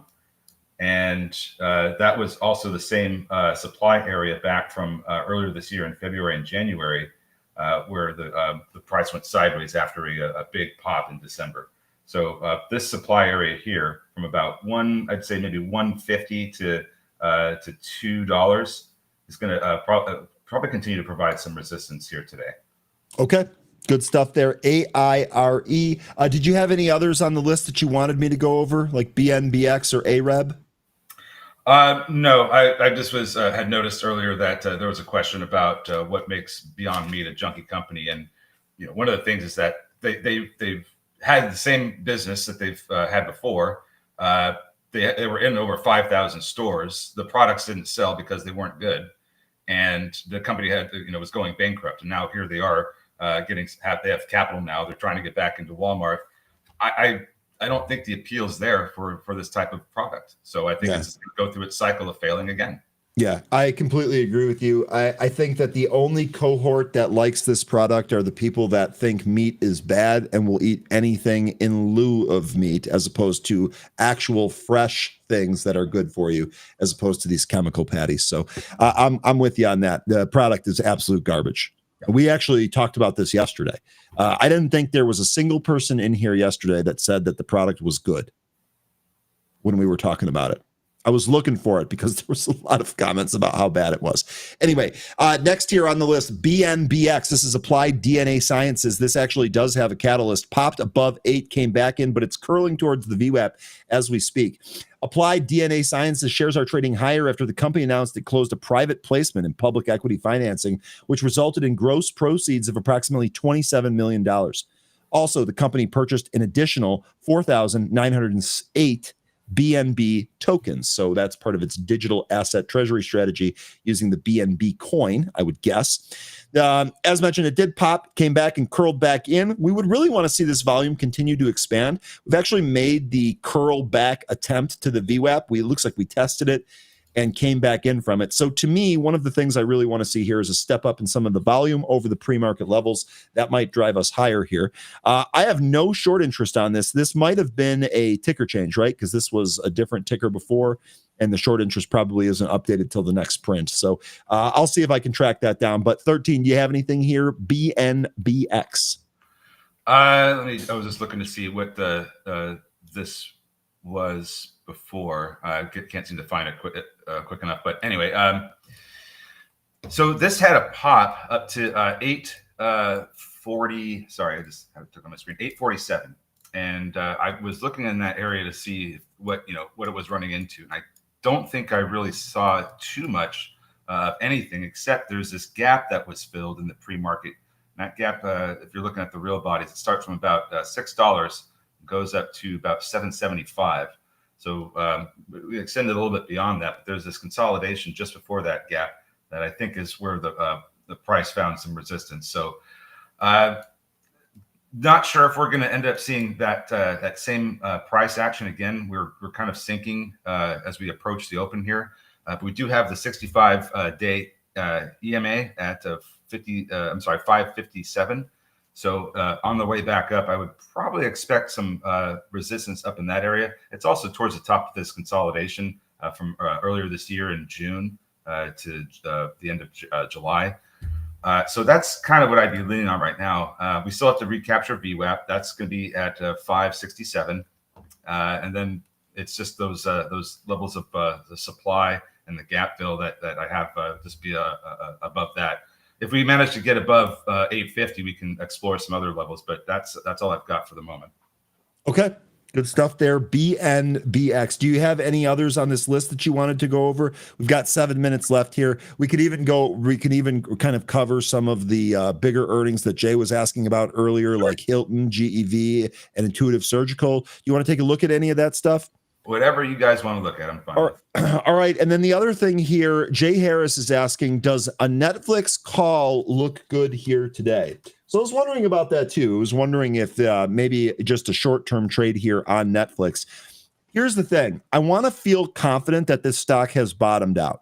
So yesterday we had the impulse move down, took us to about 1144. We were watching that live in the happy hour. We bounced a little bit, and we drifted lower in the after hours, and we drifted a little bit lower here in the pre-market, but we did not break that impulse low. So one of the things I want to see is, does this hold here today? I absolutely think that you can get a little bit of a bounce back here. I don't know if it will last all day, and I don't know if the bounce back will be strong enough to take it green or something of that nature. But sure, I could see why you're looking for that. I would just have a clear stop plan in case this doesn't work. For example, if this pulled a little bit out of the open, but it held this 1140 area again, yeah, I could see that as a pretty decent entry. But if we snap this, I think you're probably better off waiting until we get to another firmer support level. 13, we were talking about this yesterday when we were watching these earnings come out. We kind of all think that this is eventually is going to test this 200, don't we? I do. Yeah, I think so. I do. The impulse move here from the earnings report, we're basically at the support of 1140-ish.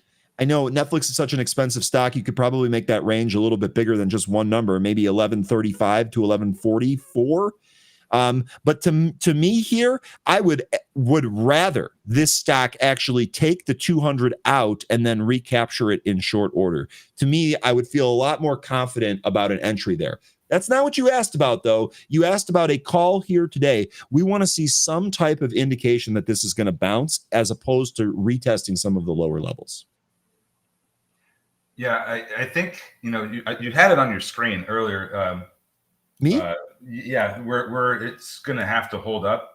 Otherwise, it looks like it's going to go lower. You had it on your screen. It was earlier this month, like the very beginning of this month, I think October 2nd. That cluster of 3 days down there, that's right here. Yeah. Sorry, it's right here. I think that's the low you want to see hold up. Okay. If we lose that, we're seeing the 200, possibly more. But I think that's the area you're going to want to see hold up. So you lose this, you start losing that. I think you get your indication there of where we're going. There's also some support down around 110. It's just beneath the 200-day SMA, and that would also be keep an eye on that area too. So we'll see what ends up happening. But if we lose that low, it's like 1135. I think that's going to be your indication that we're testing the 200. Okay. Jay saying 1140. That is your red line in the sand. There you go. So let me know what you guys are taking this. Jay here says, I can answer that. Call looks a lot better today than yesterday. Jay with the smart ass answer, as we would expect. But I agree with that. I agree with that. All right. The next one, I guess I'll just take another one off of Jay's list since he's a little spicy and here this morning. Intuitive Surgical. I think this is probably the biggest. Let's see. We're up 17%. I think this is probably the big earnings winner yesterday. We'll start here on the daily chart. Stock is $542 here in the pre-market. Really the top where this little red candle is. Look at the work that this did technically on that earnings pop. We took out we were just above the 50 and the 500.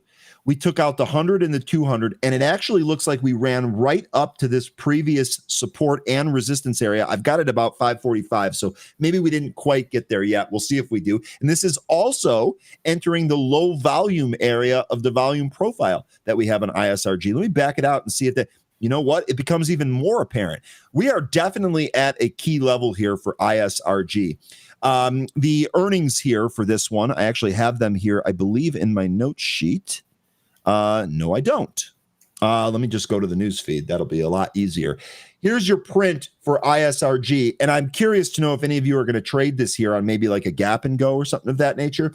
ISRG 240 EPS beat the 198 estimate, and sales of 2.505 billion beat the 2.404 billion. So beat on the top and the bottom line there. They also had their outlook here. Worldwide Da Vinci procedure growth. This is, I think, what Anne-Marie talked about when we looked at ISRG yesterday. The Da Vinci procedure growth of 17% to 17.5% in 2025. Outlook 2025 non-GAAP gross profit margin to be within range of 67 and 67.5%.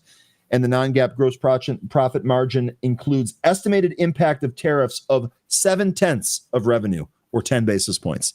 So pretty good report here from ISRG. Really, the question is going to be, do we continue this move higher? We are at a pretty key level here. This might be one where we dip and rip. I would love to know. I don't trade ISRG a lot, so this is one I really don't have a good feel for at all. I'd love to know how you folks are looking at this one here today.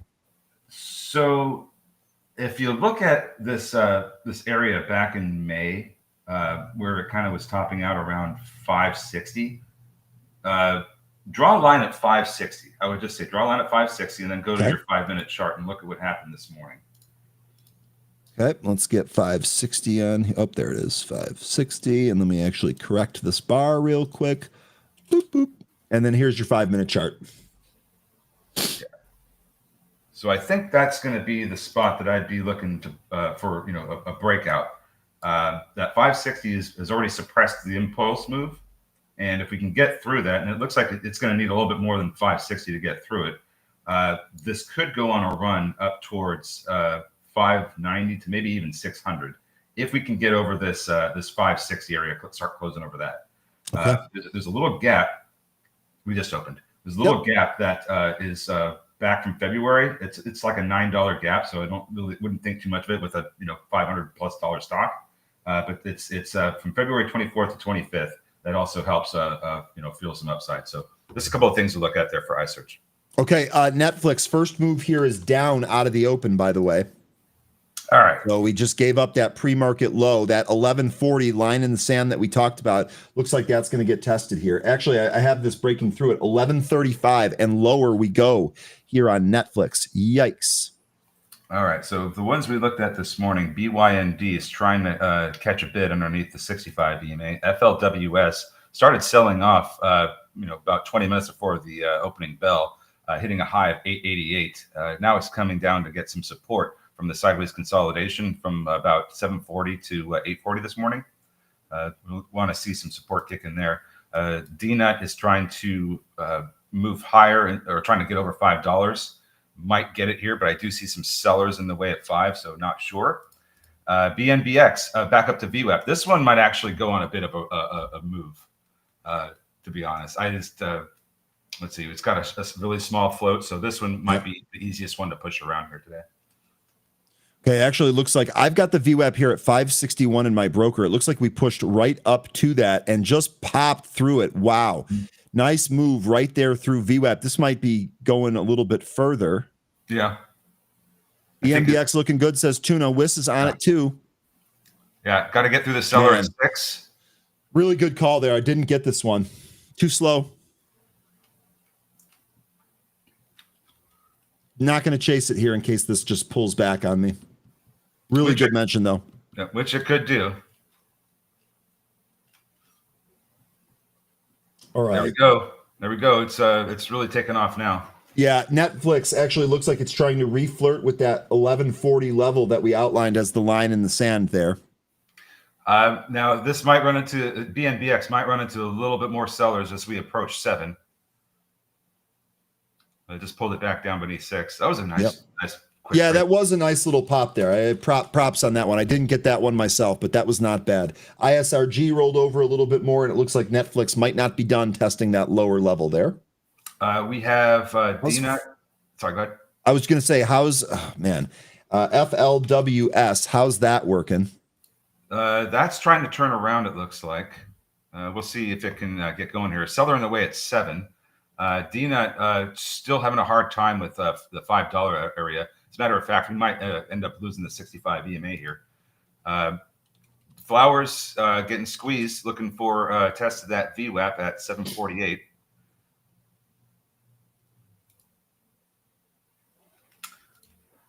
We get some other names here doing some pretty nice looking stuff. We have RGTZ, so Rigetti continuing to lose altitude, although it seems like it's rebounding out of the gate here. Real quickly here, sorry. Day Trader saying, not sure if you guys saw my comment how BMBX was APDN. No, I did miss that. I actually, was it this ticker that I thought might have been a different? Nah, I don't know. Anyway, that's a good mention there. Sorry, I did miss that, Day Trader. Thank you, day trader. I was looking that Yeah. up earlier because I was trying to figure out what it was, because I knew, Ryan, you were right about that being a different ticker. I just wasn't quick enough to figure out what it was. Yeah, and I didn't know what it was off the top of my head. Day traders got our back though. Thanks, day trader. BRB, 1 sec. I'm going to leave this up. RGTZ and PLTZ looking like they're having some pretty good mornings here. These are the short ETFs for Palantir and Rigetti, two very extended names that we've been talking about them coming in, at some point very soon. Beyond Meat is about to halt. This is getting walked down. There's a massive number of sellers trying to walk this thing down. It's piling up at 539. We're going to halt here in just a tick. There it is. It's halted. Oh man, folks, this could get pretty ugly, or it could squeeze. But I'm going to lean on the side of ugly. I am seeing a ton of sellers stepping in for BYND. So halted right now. We'll see what we end up getting here in. I think it's going to be about 5 minutes. FLWS, this still trying to get above 7, having a hard time with that. More sellers stepping in. DNUT also getting rejected. The only one that is moving this morning that hasn't been rejected yet is BNBX. So it might just be a matter of time, or it's going to survive. RGTZ and PLTZ looking really good. Big engulfing candle with PLTZ out of the gate here on a 5-minute chart. Yep, that's it. Dennis, Beyond Meat is halted. APDN has a crazy chart on the daily. I'll look at that one line. Oh, I'm sorry, when Ryan gets back. And ARVN slow but moving. Let me look at that. I don't think I've looked at that this morning. Yeah, I guess that's going to be a big question mark for me with ARVN, because we need to see some volume in this. AR what? ARVN. VN. Sorry, it might be a good mover. Like it might give a good trade, but there is no volume in this thing right now. By the way, Ryan, Beyond Meat is halted to the downside. Oh, how about that? Yeah. WOK walk. Can't ignore the YYAI volume. Well, I think one of the reasons why we didn't even look at it is because 18 cents. Yeah, exactly. And I remember trading this one too. We're a YYAI, but we know the reason. I do remember that. I do remember that too. Yeah. GSIT also halted here. So with Smoke Tuna, when it comes to WOK, W-O-K, this is kind of similar to iSurge. Is that what I'm getting? Looks like it could be something in a similar space. Let me know. ISRG, remember, it's that Da Vinci procedure that really kind of separates them from the competition. Eli said, what happened with Ondas? It's pulling back. It went from 50 cents to $12 with the quickness, and so it's pulling back a little bit. I saw your comment earlier about buying it at 10. Where were you at 60 cents? What? Eli was asking earlier. He said, I bought Ondas at $10. What happened? And my follow-up question is, why were you buying it at $10 when we were talking about it at 60, 70 cents? Gotcha. We had Izzy here every day saying he was buying it under $1 when he was scalping it back and forth. Stock went literally from 60 cents to $12 in like a couple of months. So pulling back here, it's actually right at its 50-day as we speak.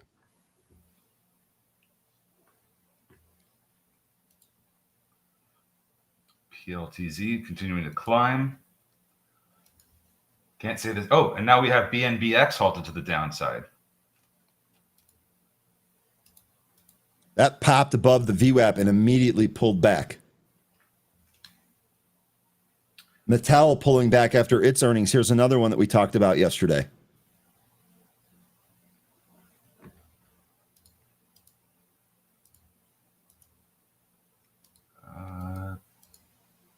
Looks like FLWS is getting some support from this pre-market consolidation here down near the 65 EMA. Watch for this thing to reverse. Might try to do that. DNUT is also trying to catch some support down near its 200 EMA. Not sure about that one, but could still squeeze. I'll give it that. Yeah, we want some of these to really kind of show some type of like tradable support area. Mm-hmm. Don't see it yet. Vicor, this had earnings too, right? Yeah, this is trading higher after its earnings by a lot. Actually, this was your gap and go on the earnings play here. VICR. Intuitive Surgical still coming back in, and I'll tell you what, Netflix still battling around that 1140 level that we had talked about. AIRE is the name that you guys are all looking at. Air, the one of the other penny stocks, or it was a penny stock, I think. Yeah, this morning. Oh, look at that! It had a nice. Okay, so this is the one we were talking about where it had to reach certain milestones. It's starting to do that. The next one I think was. Let me pull this up in my broker. Rocket popped out of the gate here too, by the way. Apple pulled back a little bit. Tenzin, what's the load spot on Apple? AIRE, a break of 138, likely take it to 155. Uh-oh. Izzy is mentioning Rainy. Yeah, Rainy actually had a little bit of continuation from yesterday. That was not a bad move yesterday. Not one of the bigger ones, but...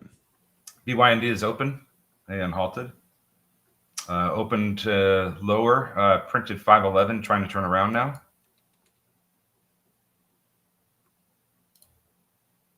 GSIT, that's also opened here. Lambo Rolls says it's launching, and indeed, looks like that traded up to 14. It's actually pulling back. We'll see on GSIT. This is actually spread about 20 cents on GSIT.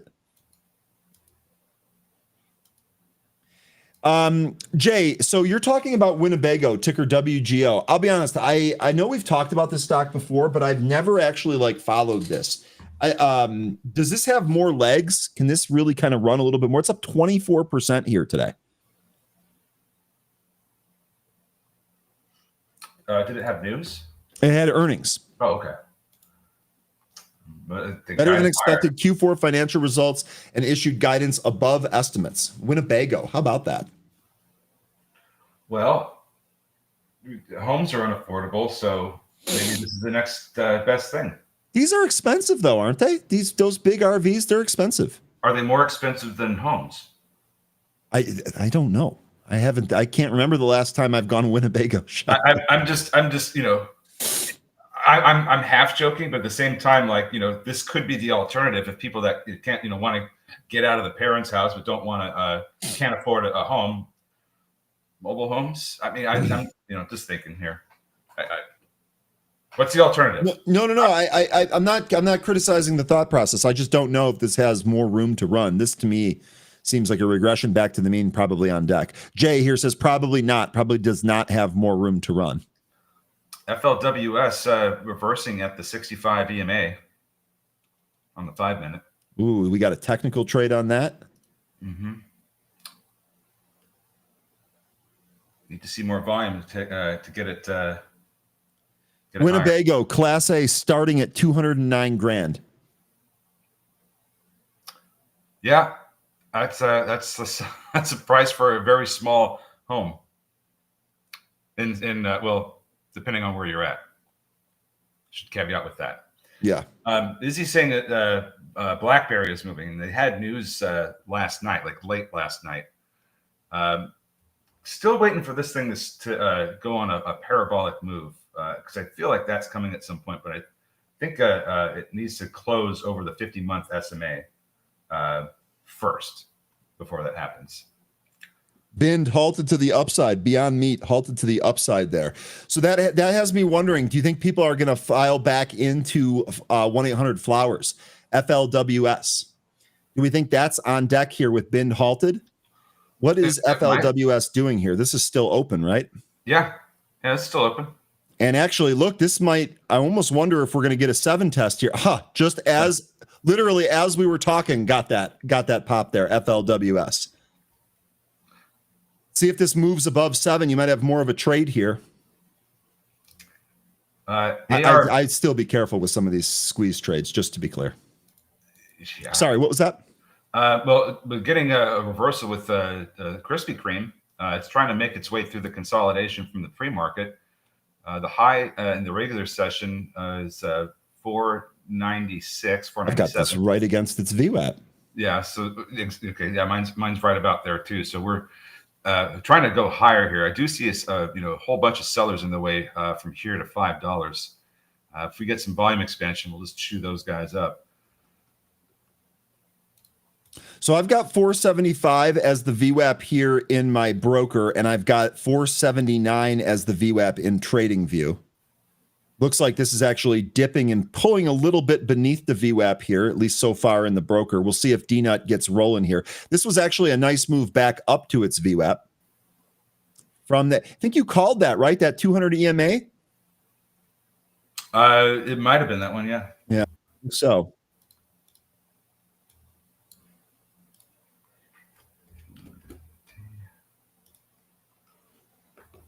see if DNUT, this really, I think at this point now with this test here, we really need this thing to start moving through the VWAP here. Otherwise, this likely might be setting up for another pull. See if we end up getting that here on DNUT. Let me know what you guys, which one of these short squeeze stocks you folks are trading here. Nature's Lion says diamond hands on Beyond Meat. Oh, no. Oh, no. You're looking for a $94 gap close for Beyond Meat from 2021. I wish you luck. I don't know if we're going to get that. You know what, though? I don't even want to make fun of that because we've seen crazy stuff happen before. Maybe we'll see it again. Yeah, I mean, somebody was talking about this being the next GME. I'm not quite sure I see it that way, but we'll see what happens. It's just a really tall order to squeeze all the way up to 94 with all the supply in the way. You're going to need help. You're going to need a lot of people coming in to help squeeze this thing all the way up that high, in my opinion. By the way, Big Bear Hug mentioning that the Netflix 11. So let me actually pull Netflix up. What expiry are those calls that you're talking about? Big Bear Hug. Netflix 1177 calls. Here's your Netflix chart. So it actually is right back here. I actually have this a little bit higher. I don't know what's going on. Let me refresh Pro here. I actually have Netflix at 1155. Pretty good bounce off 1130. I know we talked about 1140. Quick recapture of that level. 1024. Okay, so you're trading this week's. Got it.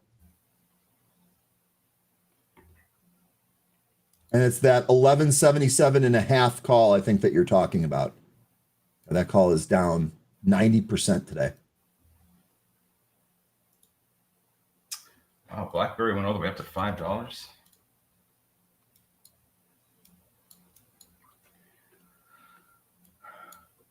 EV breaks above 5. Actually seeing some mentions of the, sorry, I didn't mean to leave it on the morning report here. Actually seeing some mentions of BlackBerry on X, which we don't normally see. Mm-hmm. Yeah, this chart's looking really interesting. Really want to see this close above. There we go with Netflix. I got it. The 50-day SMA. I made a case a while back that as soon as we close above the 50-day SMA again, we kind of did last month by a penny. I don't know if I would count that, but if we start closing above the 50-day SMA, what the stock has done in the past is go on a big run once that happens. So Beyond Meat, by the way, this is open and pulling back. Did not quite get to the VWAP. Wiss says if Roaring Kitty posts a fake burger, then Beyond Meat will go to 95. Oh man, are we going to be doing that again, where we're looking at Roaring Kitty tweets to determine where the market action is? We've already done that once. Are we going to do that again? Well, I mean, the last one I remember him doing was Woof. It worked according to his plan, but it didn't go on a massive, run like GME did. I don't think that was the plan anyway. But if we're talking about Beyond Meat potentially doing something like that, there's going to need to be some other parameters that have to line up. And I don't think the short interest is high enough. I don't think that there is enough liquidity in the among the apes to try to squeeze this thing. The apes. Here we go again. Because here's the thing. We were in a time where people were getting stimulus. We had a low interest rate environment. People were at home in front of their screens. Mm-hmm. It was a completely different environment. I don't know that we're going to see that again. For Beyond Meat, I just don't think it seems like it's a tall order.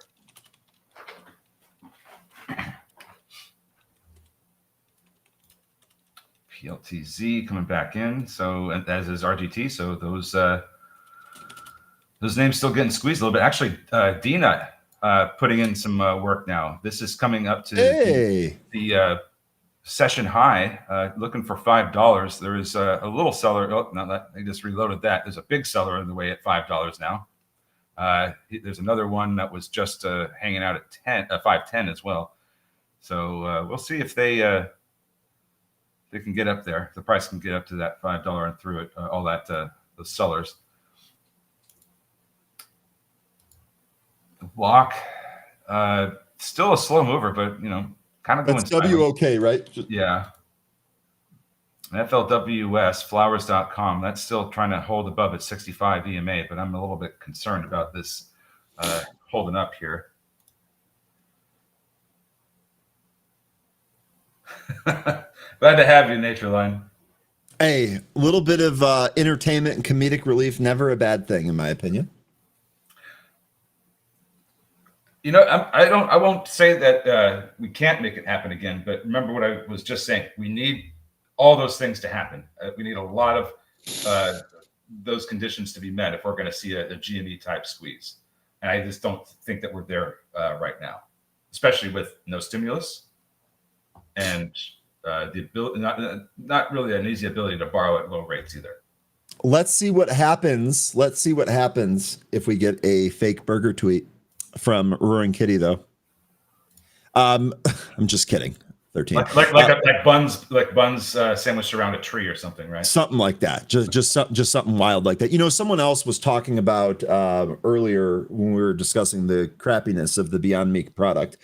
Someone had also mentioned veggie patties. I can't remember the brand, but there used to be this veggie patty that I would eat that was actual vegetables pushed into a patty. Like you could see the beans, you could see the pieces of corn, you could see real ingredients in it. And I'll be honest with you, I'm a meat lover, but that veggie patty was actually pretty good.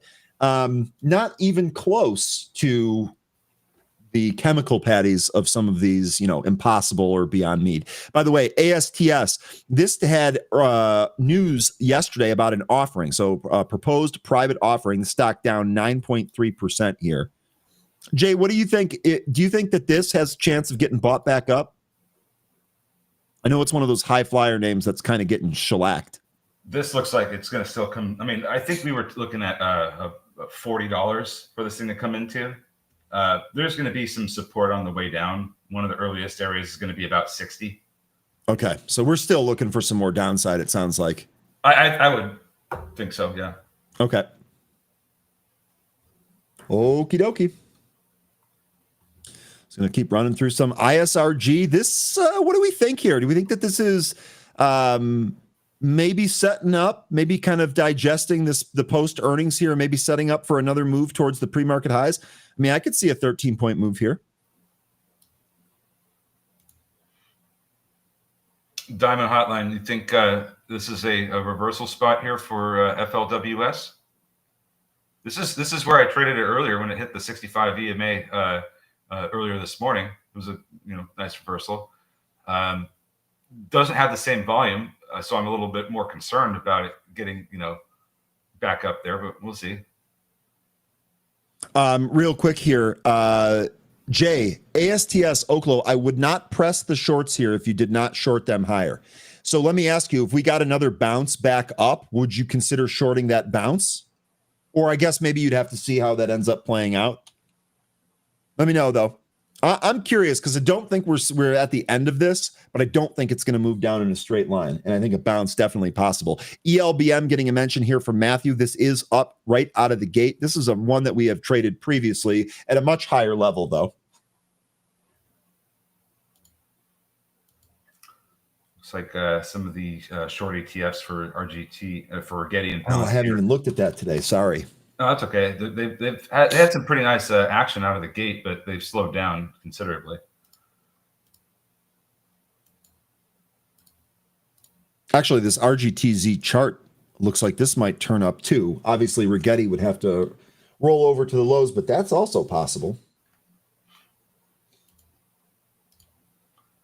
Beyond Meat kind of ran into the VWAP and the 65 EMA, turning around. I think a visit at the 200 EMA is coming. I've got that at 487, by the way. Diamond, what's going on with FLWS? You want me to bring that up here? Let me type that in. It looks like we still have some support down around the 545 area. But if we're going to turn around here, we're going to see that volume expand now. 13, can't you see this coming back into that 200 EMA at 547? I have this pre-market level right in there. Yeah, no, I'm just going going Yeah. off of what Diamond was saying, that this is the area to get it. I'm just not sure about this volume here. If we're going to get the reversal that it's looking for, might take a little bit more time. But we need to see this volume really expand and be better than what it was like for the past 5-10 minutes. IRBT. Sorry, I know that you guys are making a lot of calls here, which is awesome. Sorry if I'm not getting to them. Here's IRBT. This actually did have a pretty nice move out of the open. This wasn't on my radar, though, for this morning.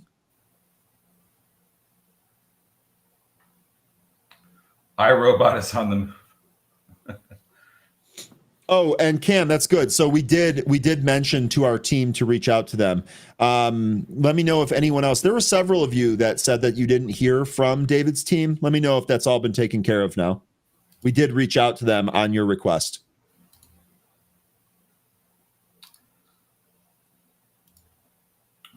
RGTZ now over its VWAP.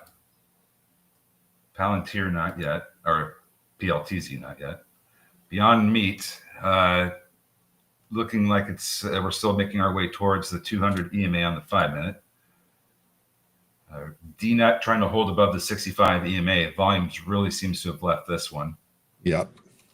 BNBX, we had that one peak above the VWAP. We rolled back over. Now it might be trying VWAP again here. Yeah, got a seller in the way at 555. We get through that. I think we're going to see the well, that's actually where VWAP is. I have VWAP, so yep. We get through that. We should test the session high again. I have mine in my broker at 556. It's at 542 here in TradingView. Izzy talking about fun. Izzy, I'm sorry. I know you've mentioned that a few times too. Again, a lot to get to here today. Sorry about that. The fun is Six Flags Entertainment Group.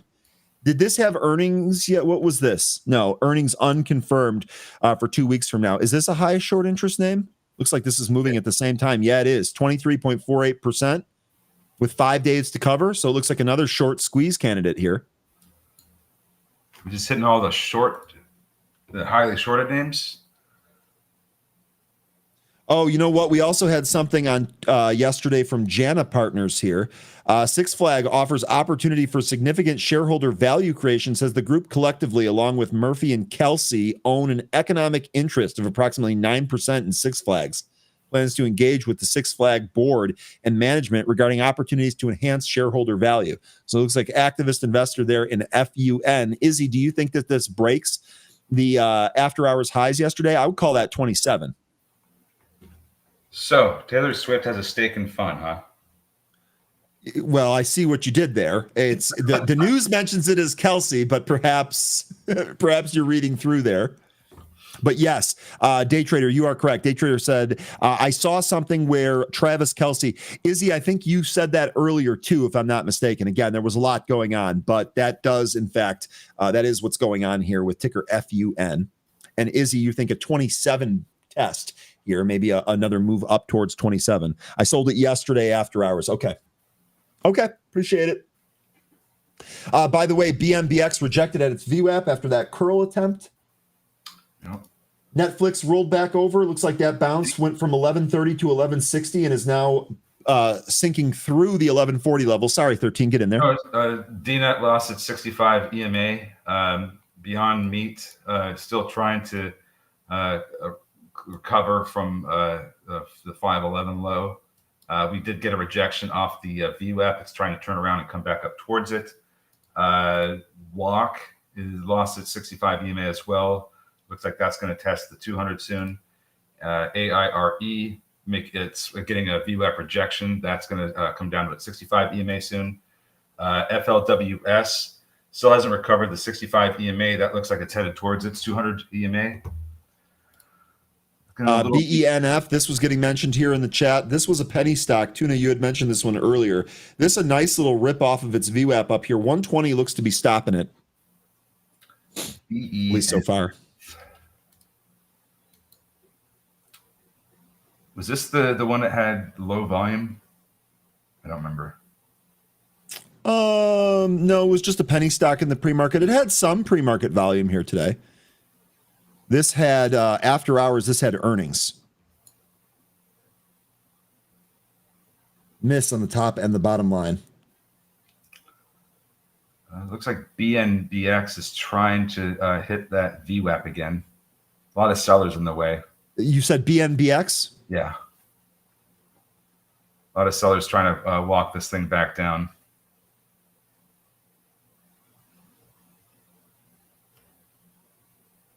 Sorry, my eye is itching for some reason.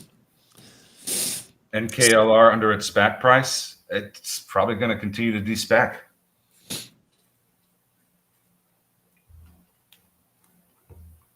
It looks like the low, the 1128 low on Netflix might be coming in here. Jay Harris, I know you asked about a call earlier. We said we wanted to see how this holds out of the open. Kind of a nasty move here, right? We had that nice little pull and a bounce. That might have actually sucked in more longs. I think this is going to test 1128 now. Another thing about NKLR, if the nuclear names like Oklo and SMR are all coming in, it's going to come down with those. Probably HOND as well. Yeah, that's probably correct. Ondas looking at a red to green move here. Yeah, red to green. There you go. ONDS 721 now. FLWS now down to the 200 EMA. Wiss saying, Ryan, I don't know if you saw earlier, what's your opinion on the Amazon golf balls releasing yesterday? I didn't see that. I saw you and Jay talking about that. Let me see if I can look that up. I didn't look at those. Obviously, I've never tried them. I would absolutely love to try it. After the Kirklands play like Pro V1s to me. I know I'm not that good, but I'm not really any good at golf. I just love it. But those Kirkland balls, some of the cheapest that you can buy, I think it's like $28 for 18 of them. They literally play like Pro V1s. I would give the Amazon balls a chance. I haven't yet. Let me read about that though, Wiss. BNBX trying another attempt to move through its VWAP. Looks like it's going to really try and push for that breakout, but we're going to need to see better volume than this.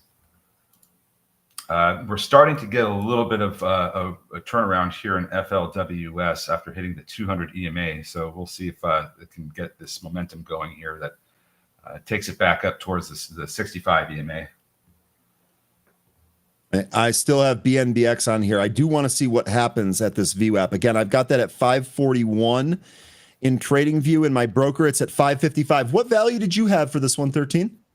For VWAP, yeah, I have the 554. 554. Okay, so we're still under VWAP. We want to see what happens when this thing makes a run at it right here. Need to see big volume right here. I was going to say if it does. And I'm seeing some volume come in on the tape here, though. Let's see if we can actually get up to that VWAP. 555. Looks like it's trying. Yep, we need to see the big volume come in right here, push through these sellers, take us up over the VWAP. Got to happen here. See if we get that on BNBX. They're hitting that area, that supply. Might not be enough, but they're hitting it for sure.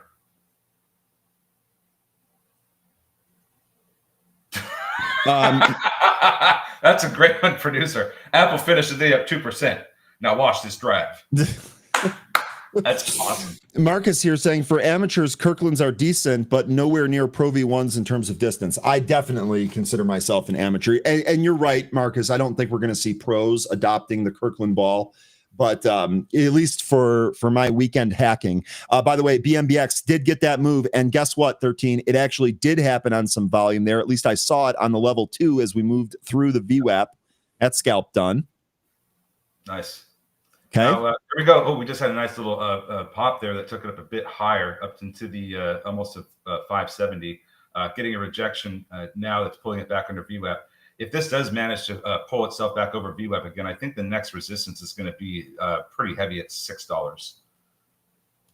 Okay. Netflix, by the way, did retest that low, set a new low of 1126, trying to bounce here. Netflix not looking strong here yet. Ooh, BlackBerry really pulling now all of a sudden. Big moves down in BlackBerry. Live on the green, Ryan putting and 13 on the driving range. So here's your BlackBerry move, by the way. This thing kind of nasty. Yeah, probably not gonna do any videos from the golf course. That would be fun. I need to get better. I really need a lesson from Jay Rice before I do anything. Then maybe we can talk about videos.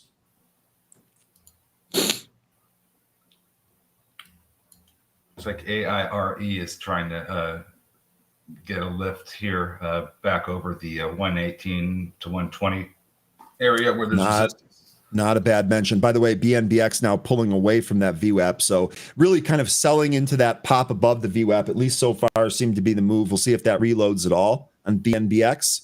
That pulled back a little bit, though. Sorry? RGTZ, new session highs, 1755. PLTZ also looks like this is trying to turn around as well. VNUT trying to recapture its VWAP. Volume is not as great as it was out of the open. BNBX also getting a VWAP rejection. BENF, it was rejected in the last candle that just closed, but it's trying to recover and go higher. Current high, 137. Here's DNUT. DNUT still battling with the VWAP. Capital One Financial, this reported earnings here. This actually was trading higher here, but it has since come in. Almost wonder if it'll hold this 221, 220 area. That's ticker COF. AREB is up 44%, really? Yeah, we took a very brief look at that earlier. It's got some really good volume today. Like really good volume.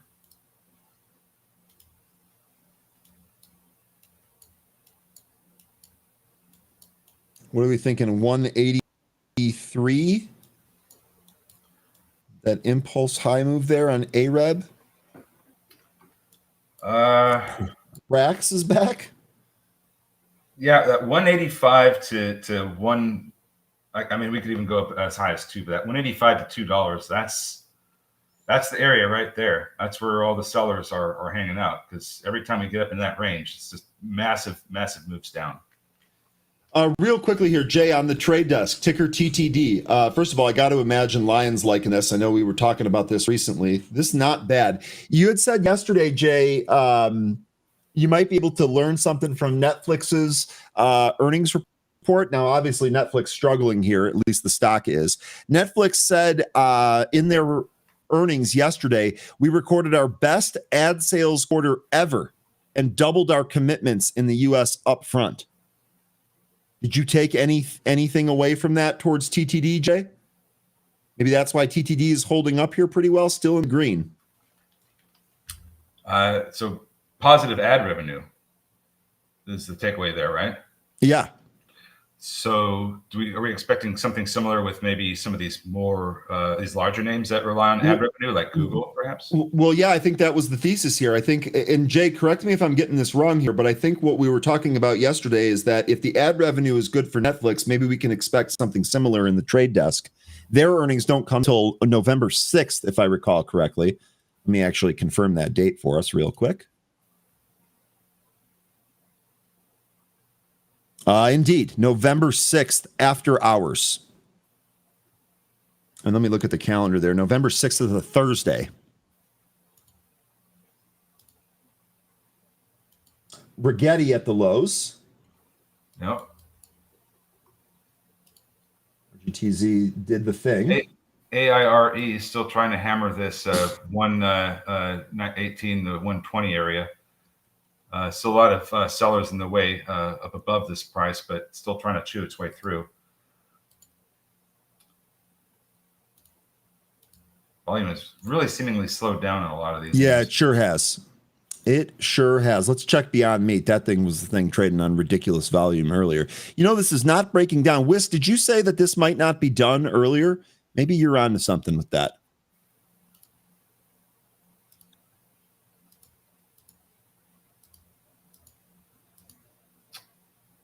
Yeah, Diamond, I don't know about FLWS. This is continuing to lose EMAs, man.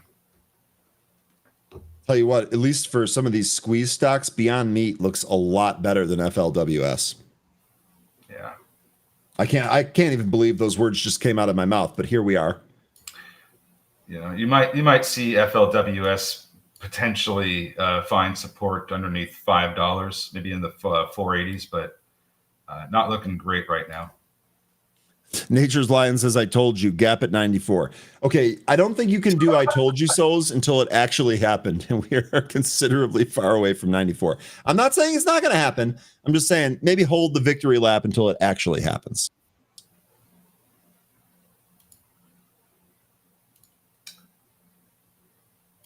Beyond Meat back up to testing its VWAP. Gil Whopper, nice little win there. BMBX registering.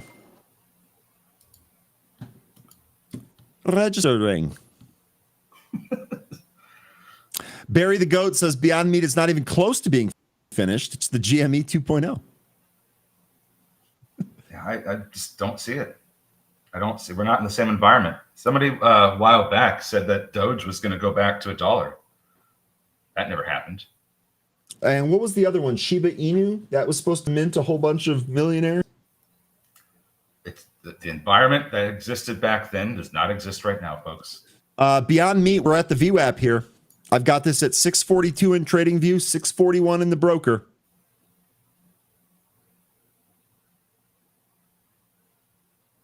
The float will get locked up for a bigger squeeze. I mean, that's potential, but that could happen. But I don't know that it will. Still holding Shiba Inu. So I actually bought some Shiba Inu for a buddy. I think I bought like $50 worth, and I still have it in my account. I think it's down literally like 90% from the buy. Beyond Meat, guys, this is going. Let's see what happens at the VWAP. You guys are mentioning ARAB. Crow, you in ARAB?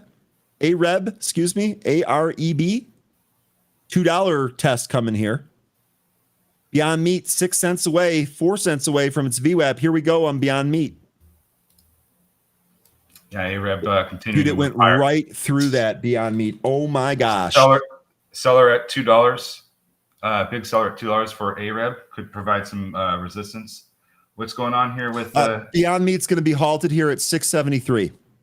That it literally traded up to the if you were waiting to buy at the VWAP, you probably didn't get filled because it went right to the VWAP and then immediately popped higher. We're in a halt here, 673 Beyond Meat. Nature's Lion, I know you are excited. I know you are excited. Did you put a trend line at all on YND? I did when we were looking at, I think on the mover. Let me see here. Let me just, instead of guessing, let me just actually take a look because we think we talked about that. I did not. Let me go ahead and add that here in my main workspace. Are we talking about the trend line from the pre-market high? Yep. Through right here where we're testing right now at this halt? Yep. Yep, that trend line was already there, went right to it and halted there. So there you go. So that's the trend line to break. So here's what I want to outline real quick. Wiss said, my theory on Bind is that there's many retail traders that don't know when to take profit, and the float will get locked up for a bigger squeeze. Samel, not 5 minutes later, I'm staying in Beyond Meat, not selling yet. All right. So Wiss, it looks like your theme here, I know we're in a very small corner of the market participants here, but it looks like that theory getting tested correctly so far. I would just say have a plan in case this doesn't work out. If this does what Nature Lion is saying, that'll be great for all of you, and I'll be happy for each and every one of you. But if it does something else, make sure you have a plan for that. BENF halted to the downside. When this unhalts, it might be trading under $1. Okay. Kathy here saying Beyond Meat, the pre-market high is 871. I'm holding on to see where it goes. Mama Bear loves it. Yeah, there are lots of holders. They're bag holders. You know what, though? Recently, credit where credit is due. No, they aren't. A lot of the recent move here, this thing came from $1 not long ago, like 2 days ago. Okay. So my point here, is some of the, no, I get it. But my point here is that some of these recent buyers, they're not bag holders yet. And I suspect Kathy and Mama Bear and Smell, I would imagine that none of y'all are holding a bag yet, right? You're probably in here lower because this has been, I mean, you guys were talking about this all day yesterday. Now, 13, to your point about previous owners here, if we look to the left, the stock has really done nothing but come in from what, 200 plus? Look at all those holders. So, look at all those holders that want out. Here we go. Izzy said, I owned it at 99 cents and sold it 3. Yes, Ryan, go ahead. Yeah, I say yes, I am. I have a little bit left. And I closed mine out already for a gain.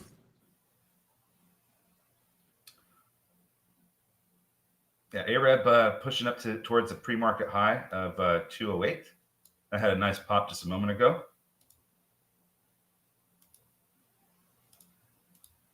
And what else is moving? Looks like we're just getting nothing but sideways action with BNBX.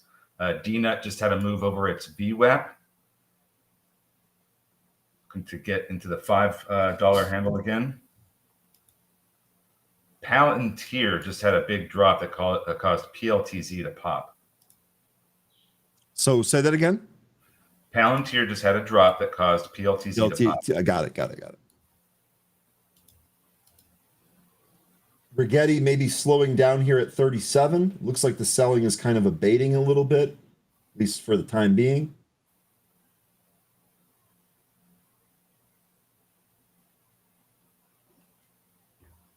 SPY is dumping as well. Okay, is there some news in SPY here? SPY is basically at the lows. Here, I can actually put the chart up if you want.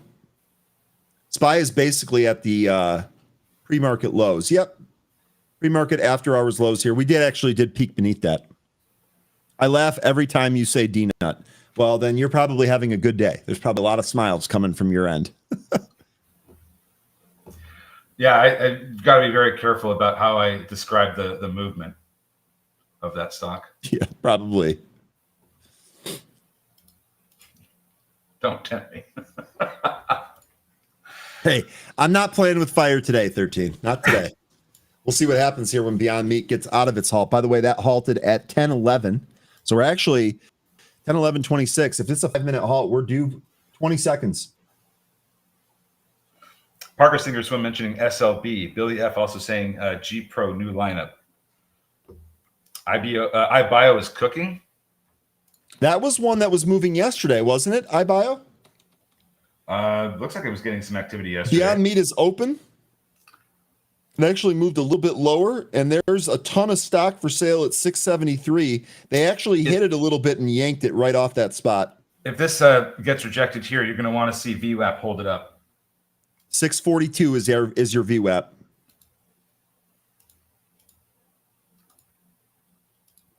Boy, it's trying 13. There it goes. That held it. That was wild. So here we go. Now we're going to see the trend line again here. What a bounce off that VWAP. 680 is that spot that's got a ton of size. It took it right off that spot again. Yep, 680 is that spot right there. And if you look to the left, you can see how that was previously support and it turned into resistance.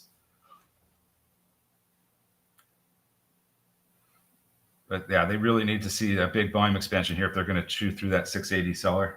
I'll tell you what, I think that this 680 seller is going to get hit here. I'm not in it. No position for me, so it's easy for me to just kind of watch it. But, man, I almost kind of wish I had popcorn right now. All right, there's a big yank right back down to the VWAP again. It actually peaked beneath the VWAP at the moment. BENF, this got pulled all the way down to its VWAP. Might get a bounce here, but the MACD is showing that the trajectory is kind of moving more towards the sell side. So we'll see if it can recover and nullify that. But for now, got to hold that VWAP or else we're getting some more selling pressure. Is that BNBX? BENF. BENF, sorry. That's actually at the top of my list here. AIRE, caught between a bit of a consolidation area between 110 and 120. It's currently above VWAP right now, but it's just kind of bouncing around back and forth since the open. At some point, it's going to choose a direction. It just depends on what the volume looks like at that time. Beyond Meat, still trying to get beyond 680. There it goes. I had 697 on that high print there. Actually, Now it looks like we just went to 7. Yeah, it's trying to deal with the seller at 7 now.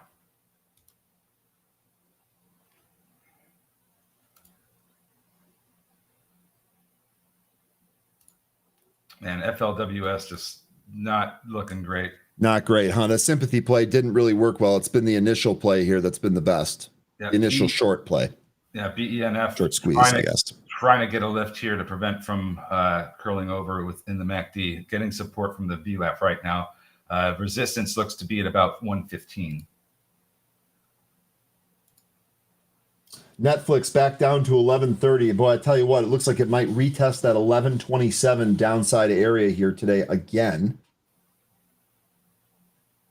PayPal actually with a little bit of a dip to 69 held that area.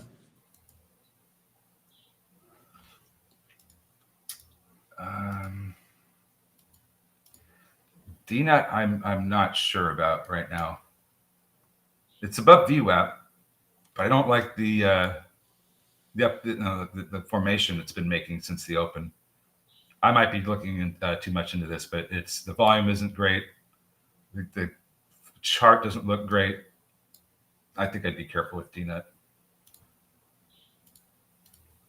Smoke Tuna saying an ATOM is set up.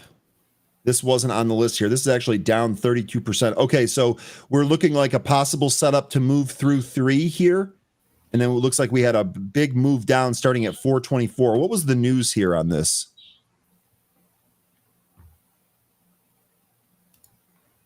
Enhances transparency with a new disclosure strategy. Use its corporate website and its LinkedIn account.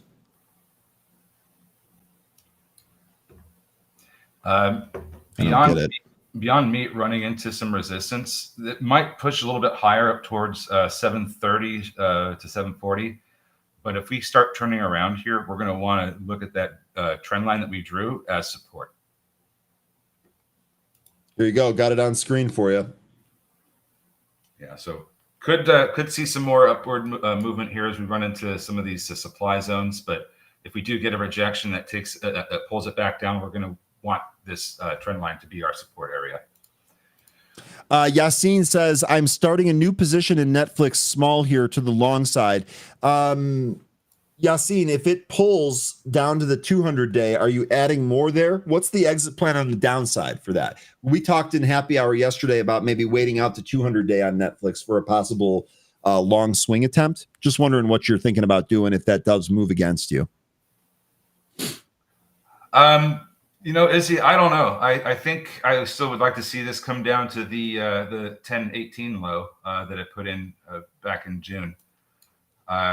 It just, since it came down to the 11.5 area, it just has not been able to rebound and recapture any of the EMAs or any important levels. So I'm looking at the downside support areas, and that's pretty much one of the only other ones. The only other one aside from that is going to be 954, which is the day I think that I want to say that it IPO'd or whatever that day was back on April 11th. That took it down to 954. I don't know that we'll get down there, but 1018 is the next level I see support. I don't think it's quite time yet, in my opinion. Ryan's asking if anyone is trading gold at 4K. Ryan, I asked the group earlier. We talked about we actually covered a news story here where 4,000 kind of looked like a spot to buy. I think Lion said he was looking to reload gold down there at 4,000. We did talk about that a little bit earlier. I don't think anyone else gave me a call on that, though.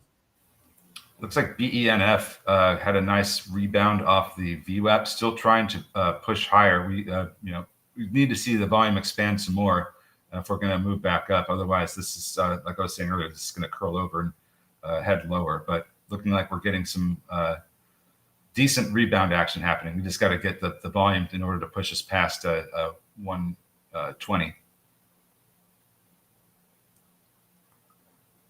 NDLS, I just saw it on the scanner there. Tuna, I think you said NLDS. NDLS, I believe, is what you were talking about. That's Noodles and Company. This now above $1. What's the short interest on this one? 2.58%. So not close to what some of those other high short interest names were. Beyond Meat, back testing the trend line. So we want to see this hold here for some more upside, right? Yep. That would be ideal.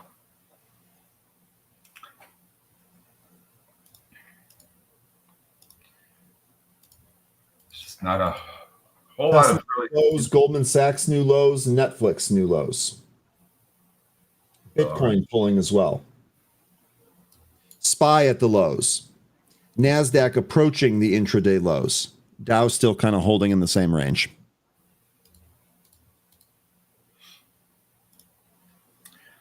You do have 6 minutes left before we see even more volume leave the market. So I think I'm going to be trying to not take very many new trades or no trades pretty soon. Did get that back test from BYND. That's giving rebound here, but there is just so much supply up ahead here. Lots of sellers at the $7 area right now. It's been a decent morning. We'd like to see some more volume, but I think we're going to start to lose some of that pretty soon here. Now, we might see some better moves in the afternoon. We've certainly seen that happen before. Yeah. Maybe we see some more squeezing action out of BYND. I was going to say, especially for Beyond Meat. I mean, I don't think the story here, there's so many eyeballs and there's so many people trading this. I don't think this story is going to dissipate around the lunch hour. I don't know what the price is going to do, but I agree with you, 13. I think this is definitely one to keep in the back burner for the afternoon.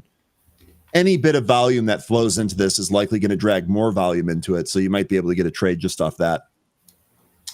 I'm being asked about, Oracle buying on the dip here. And, it's down to its 50-day SMA. I'm going to need to see this hold up if I'm going to be taking any position. I have a position in this, but if I'm going to add or any, and if I think it's going higher from here, it's got to hold that 50-day SMA. But there's, potentially a gap fill that could happen here all the way down to 242. So I'm not ruling that out either. But if we are going to lose the 50-day SMA, the next area of support is going to be at about 259 to 260. Pretty soon there'll be a short report on BYND. Didn't we get one of those already? Like yeah. Let me. I'm just going to Google it real quick. I could have sworn that somebody came up with a short. Me too. Like years ago, though. And I typed in short report, and of course, all I'm getting is the news about the ongoing short squeeze that's going on right now. 13. I have the same sneaking suspicion that the same feeling, if you will, that this had a short report at some point, but I don't see it here. I don't remember who even issued it either. It could have been like Hindenburg or somebody like that. Lot of Google hits on the short interest, though. That's for sure. Yep. Yeah. So we're just kind of with your Oracle. By the way, we're beneath the 50-day right now. This is basically a bet on whether or not it's going to bounce from its 50-day. Because 13, I see the levels that you're talking about right beneath that 259, 260, and then also that gap fill down there at 243.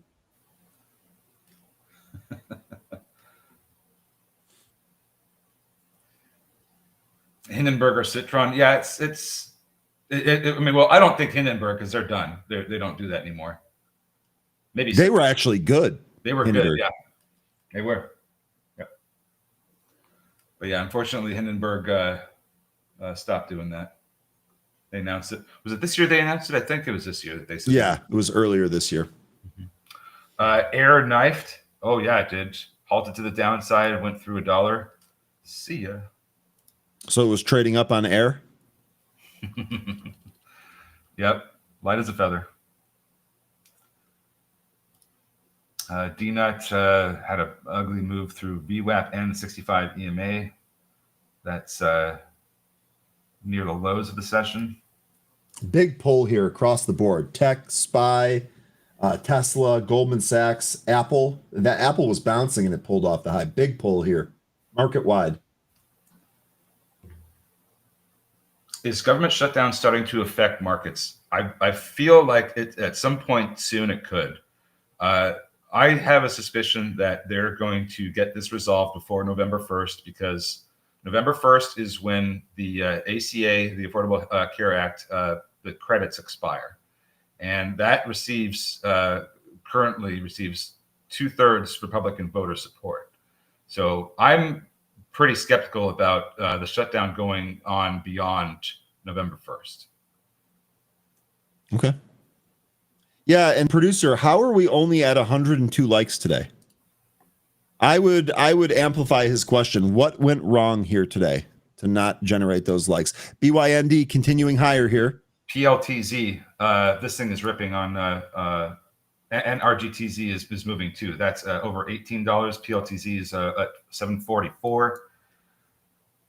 Now PLTZ, I can, I have several thoughts on why this might be selling off. Rigetti, that's just an extended squeezy quantum play, but Palantir, that could be getting affected by the government shutdown, because they receive funds from the government. When the government shut down, guess what? They're probably not funding it. We need volume on the like button. I like that, Tuna. I like that. On the like button, yep. I like that a lot. Michael Del Sesto is mentioning Biogen, BIIB. This is coming back to life. Wow, this thing has really been hammered down. I remember when this thing was well over $200. Gosh, this went over 400 at one point. I was going to say, I remember when this thing was about $400. Wow, this thing has really come down. This might be an interesting one for if you're looking for some biotech plays, companies that actually have a decent balance sheet. Now that I say that, I want to go and look at it. Yeah. Sorry for interrupting. 13 BYND. This just cleared out a huge seller there at 750. Looks like it ran up to it, pulled off of it, then cleared it. All right. So yeah, it cleared the sellers that were at that one resistance area at 735, 740. Yep. Next resistance area is going to be up around 885. Yep, I've got 886 as the actual pre-market high print. I would imagine it probably deals with some of that round number area at 8. It's selling right now. Let's see if this catches support from the trend line and the VWAP again.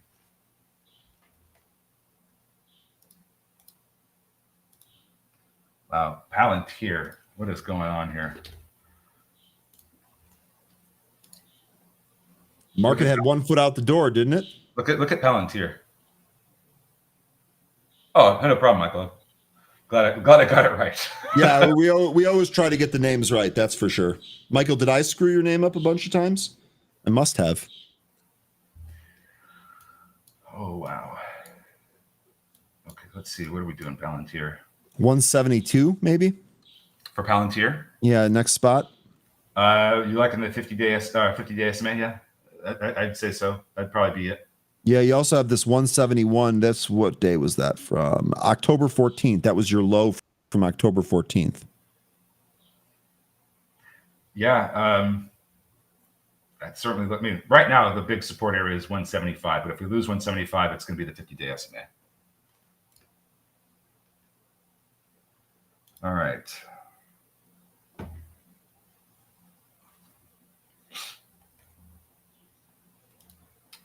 Just looking for something that we can trade.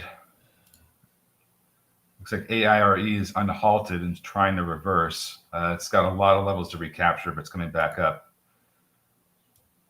No, Brian's asking any news, ES and NQ falling hard. Don't see anything here that would be affecting it. We did get the crude inventory print. I don't think that's what's doing it though. Otherwise, it's like kind of trading action here. Is there a what's the volume? Let me go back. Sorry, 13. Is there a truth that came out or something?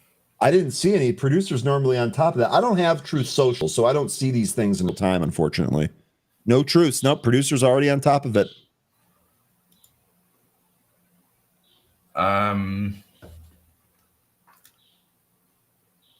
kind of thinking of what might be happening here. I wonder if there's any news coming out of China about the fourth plenum. Yeah, I wonder that too. I still think though that there are a bunch of everyone seems to be thinking that the market really needs to kind of pull back, and some folks even think it needs to crash and all of that. So it just kind of feels like there was probably some, like I said, people have one foot out the door already. You get a little bit of a pull, it starts to accelerate. That's what we're seeing in some of these names here.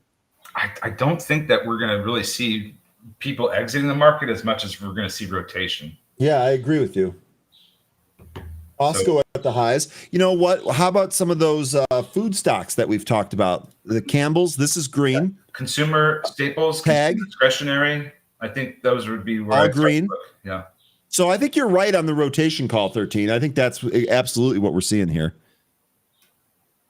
And then Jay, you're mentioning some of the nasty reversals here. These were some of the bigger ones you wanted to take a look at earlier that reported earnings, right? GE Vernova. We talked about this with Anne Marie yesterday. This thing rolled over. That is a nasty reversal. You know, nature. I think if Trump ended up eating a BYND steak, he'd still put ketchup on it. I don't think he would like it if he ate it personally. I have no idea though. I'm just probably put a lot of ketchup on it then.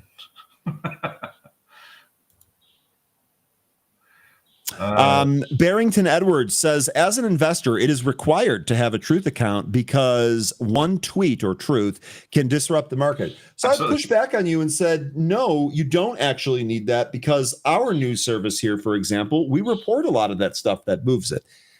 So I wouldn't say that you need it, but if you want to have direct access to it in real time, that's your best bet.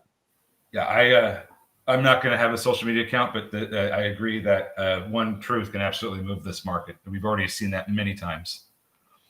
Yeah, I agree with the concept there, but I think there are other ways to stay on top of that, I guess is what I'm saying. Looks like BENF is at risk of losing the VWAP here. It's making its way towards it. AREB. Which one? That was BENF. BENF. I for whatever reason, I never get that ticker. AREB is recapturing its VWAP.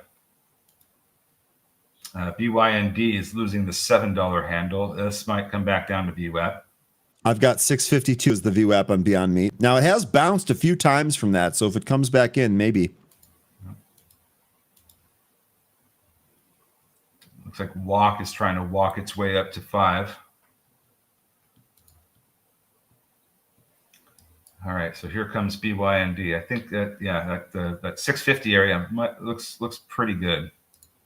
See if we get some support there. Rigetti's still pulling, Palo Alto pulling, Rocket pulling. Tesla's trying to bounce, so is Goldman Sachs. I don't know if I trust either of those. Amazon's rolling over as well, 217 on Amazon.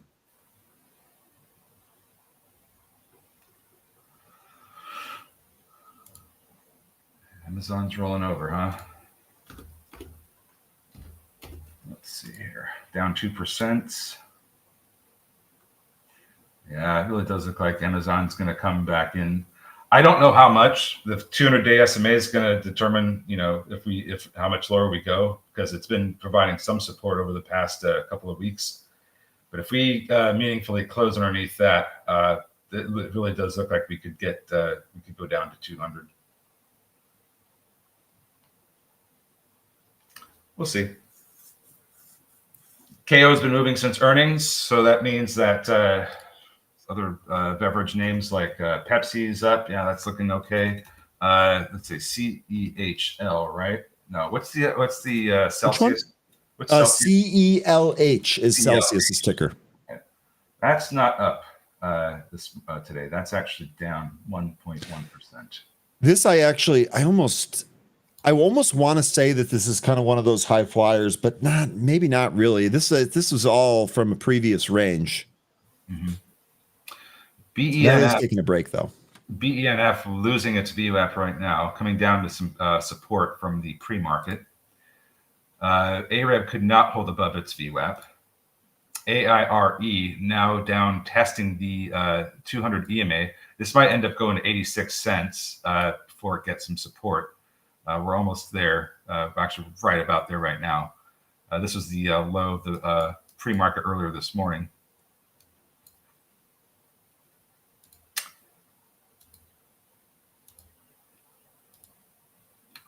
PLTZ continuing to climb. BNBX slowly making its way back up towards VWAP. Volume's very, very low in this one, though. Volume has really kind of dried out on this one. This had multiple attempts to peak above the VWAP. Couldn't really do any of that. MNST flirting with all-time highs. You guys said that was pumping earlier, too. BYND, if this just comes in a little bit more, I think it'd be pretty good spot for support. It's already bounced a couple of times off that VWAP. Maybe we'll get another one. Yeah. Would like to see this test the VWAP exactly again. I have that value at 649.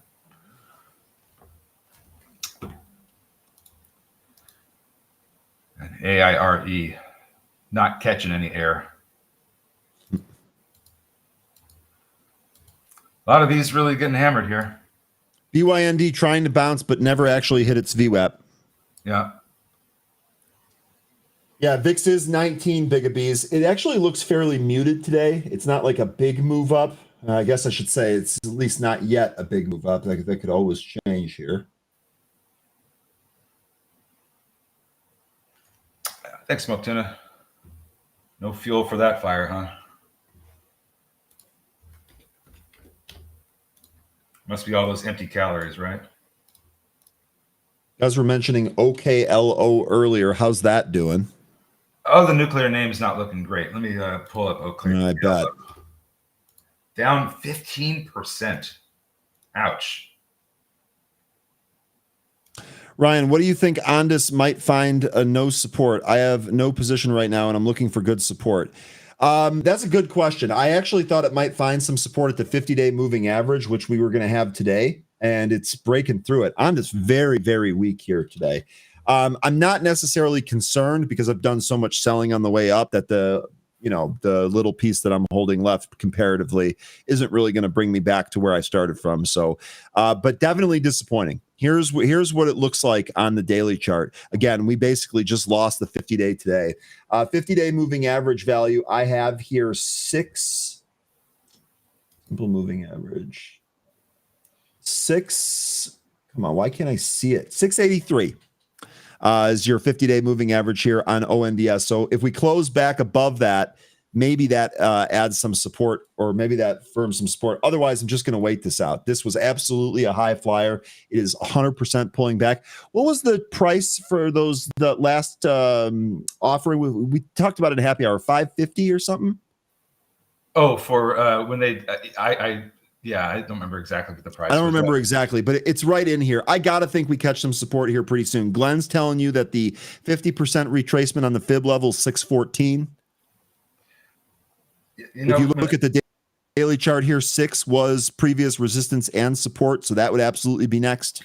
Oakland's coming down to the 50-day SMA. That value is going to be at 106.40. That's where I think you're going to start to see support. As soon as we get underneath 108, I would look at the 50-day SMA. I think that's where it's going to happen. AIRE trying to get some support here, recapturing the 200 EMA.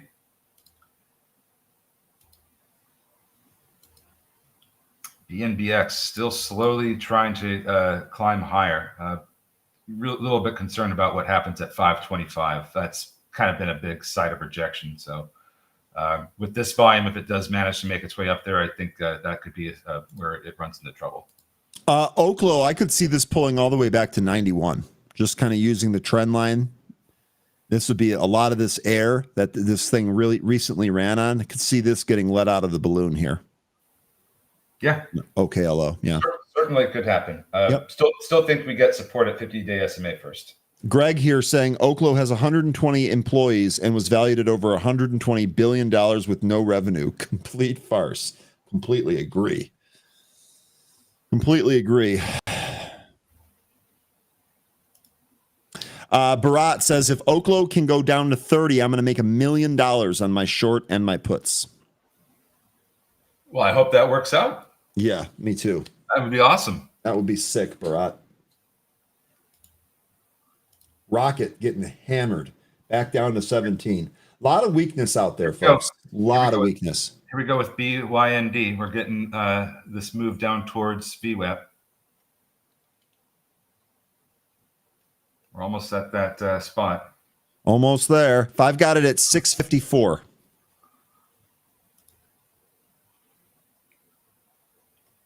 Let's see, where did this print at? 656 was the low.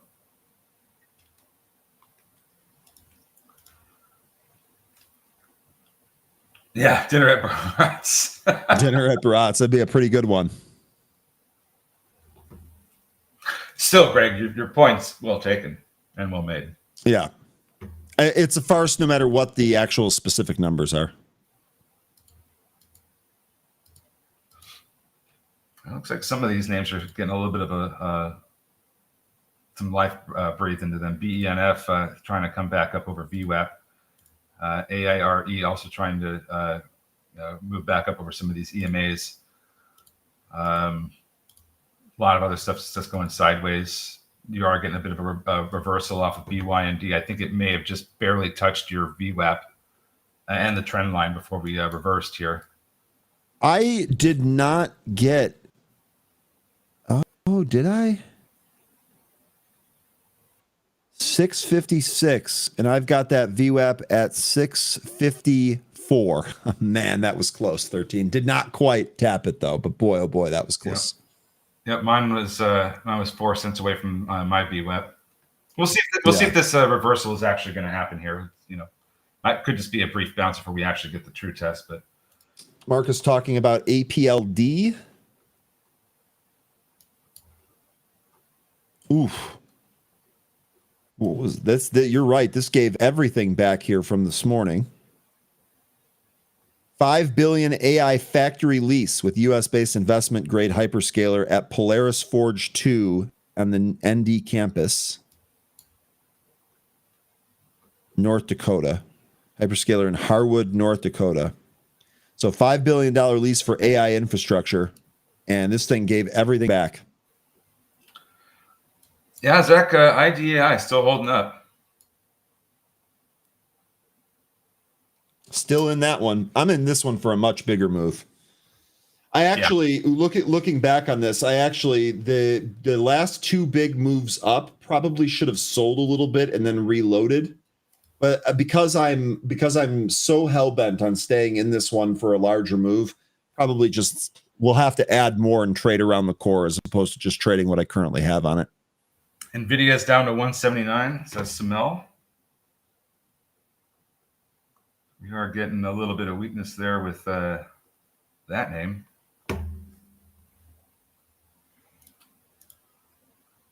What is looking good? It looks like DNUT's trying to turn around and move back up toward the 65 EMA. Just remember that was the last site of rejection, so be careful. BYND still trying to make a decision on whether or not to actually touch the VWAP and the trend line before it goes higher or not.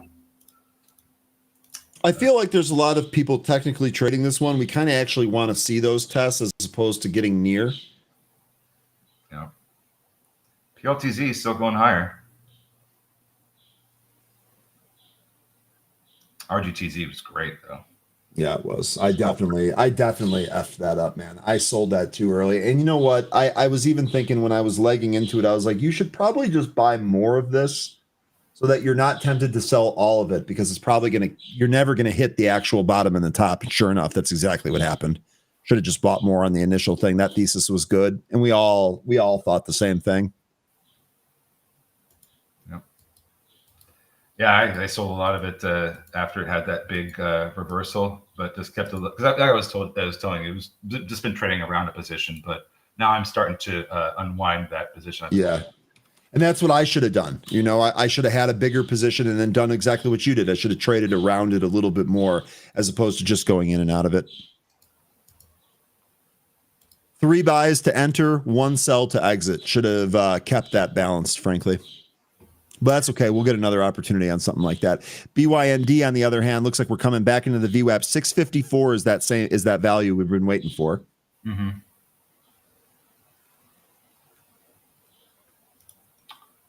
Yep. And there's not a whole lot of really interesting things happening here with these names either. It's just, just a couple of the short squeezers. It seems like everything else has just lost all the volume, and certainly we are past 10:30. And you know what? It's the same stocks that are holding strength that we talked about. Some of those like consumer staples, like Costco still looks strong. I bet Campbell's still is doing all right. CPB, we holding on. Yeah, 1.5% here. Yeah, and we might see some of these animal protein stocks do better, because the thought that I've been having with in light of this soybean situation where China's not buying them, we're having to go and store them. That could create an opportunity for cheaper inputs for these livestock companies. So soybeans will get be pretty cheap for them, help increase their margins. So that's just kind of the thought that I have right now. We'll see if it ends up happening, but that's just kind of where my head's at with that. All right, so we ended up getting BYND to come down to the VWAP and the trend line. Gonna have to reverse here, or this is going to be in trouble. That lost the VWAP in a hurry. Yeah.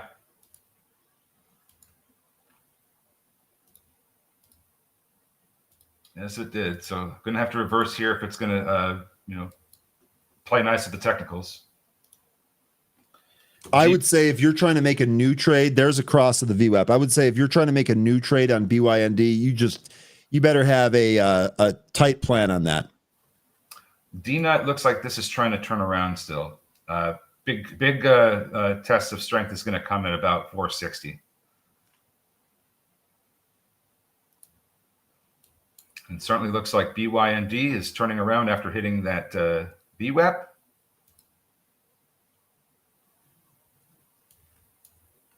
And the trend line had a nice reversal. Let's see if it has the strength to continue pushing up higher.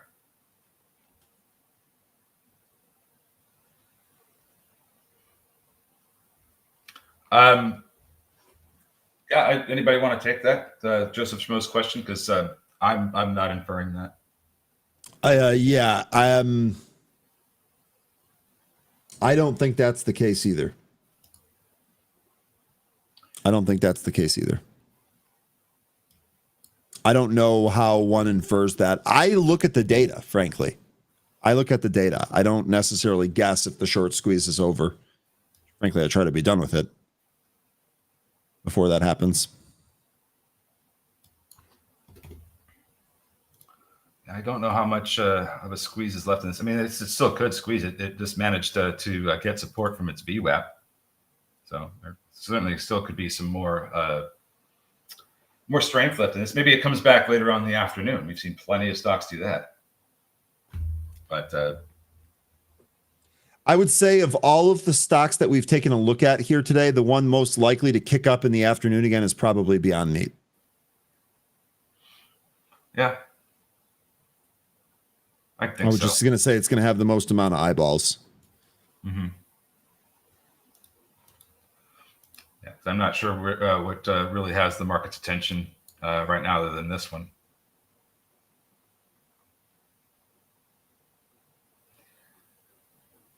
Let's take a look and see what SPY is doing. It's down underneath 670. That was a big support level we needed to hold. So there could be some more downside coming if we do close beneath it. Next support, aside from previous all-time highs, is going to be that 20-day SMA.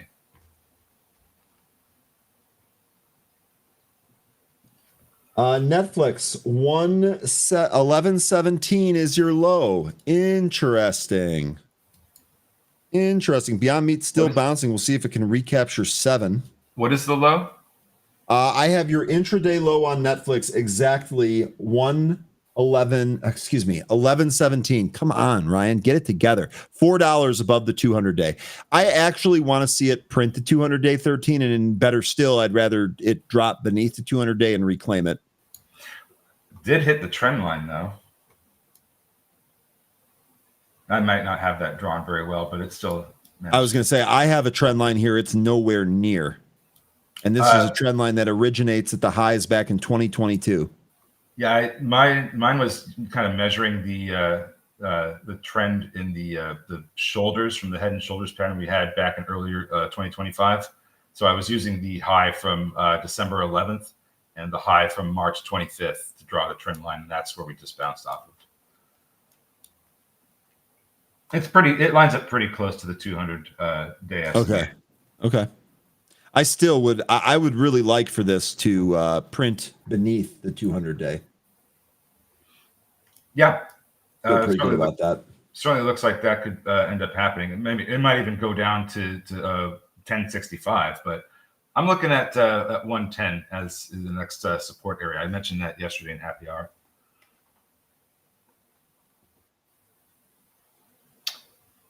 Yeah, Kathy saying that Beyond Meat surged yesterday afternoon, indeed. And again, I think that not out of the woods yet on that one. You might still have another run in this.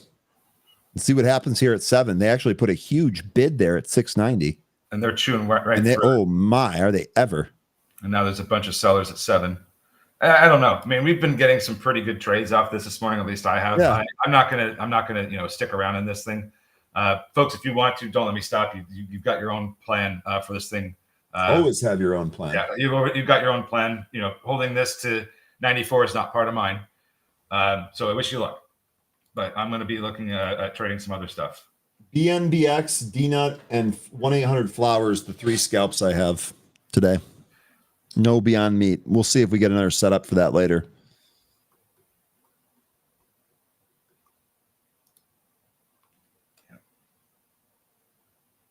SABR looking like it wants to go. Says wellness matters. Let's take a look at SABR. SaberCorp. We having a move. We've traded SABR plenty of times in the past. Oh, look at this. A little bit of saber rattling, I think. We've got a nice move today here that started at around 188, and now we're over 209, 210. If this continues up to 225, there's going to be a gap fill that takes it up to 293. So that's interesting. That's something to watch for there. What's the news on this today? Nope, I don't see any news today. Nope. News a couple days ago. October 20th. This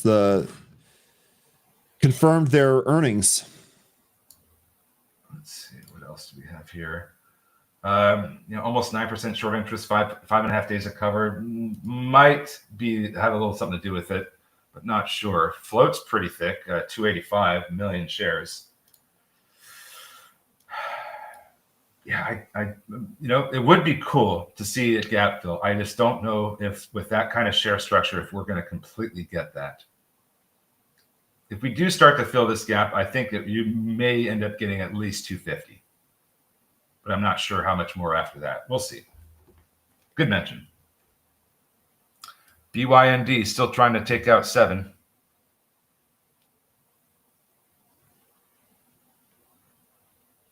Volume is really continues to compress and dry up.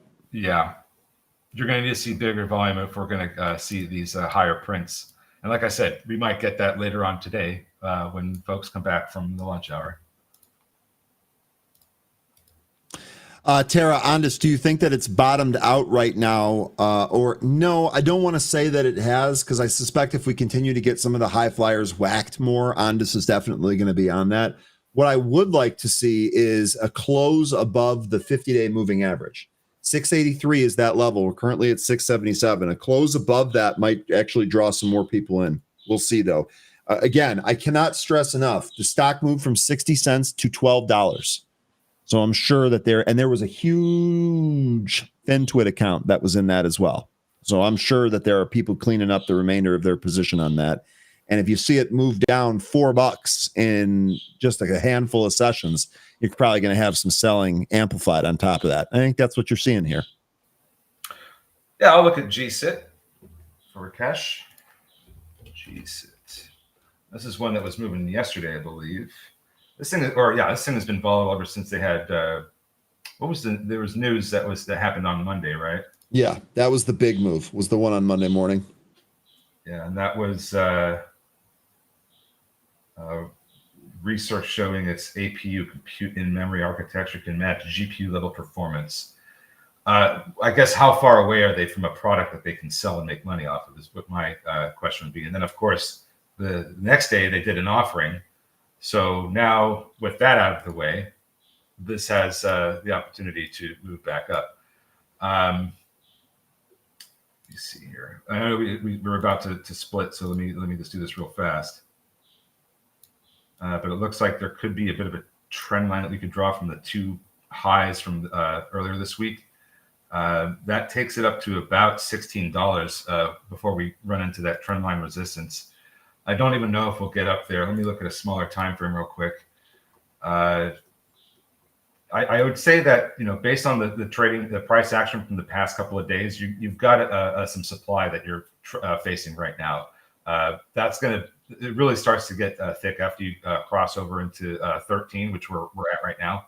So from 13 to about, $18, lots of supply to chew through. So couldn't you see some better volume with GSIT if you're going to get up there?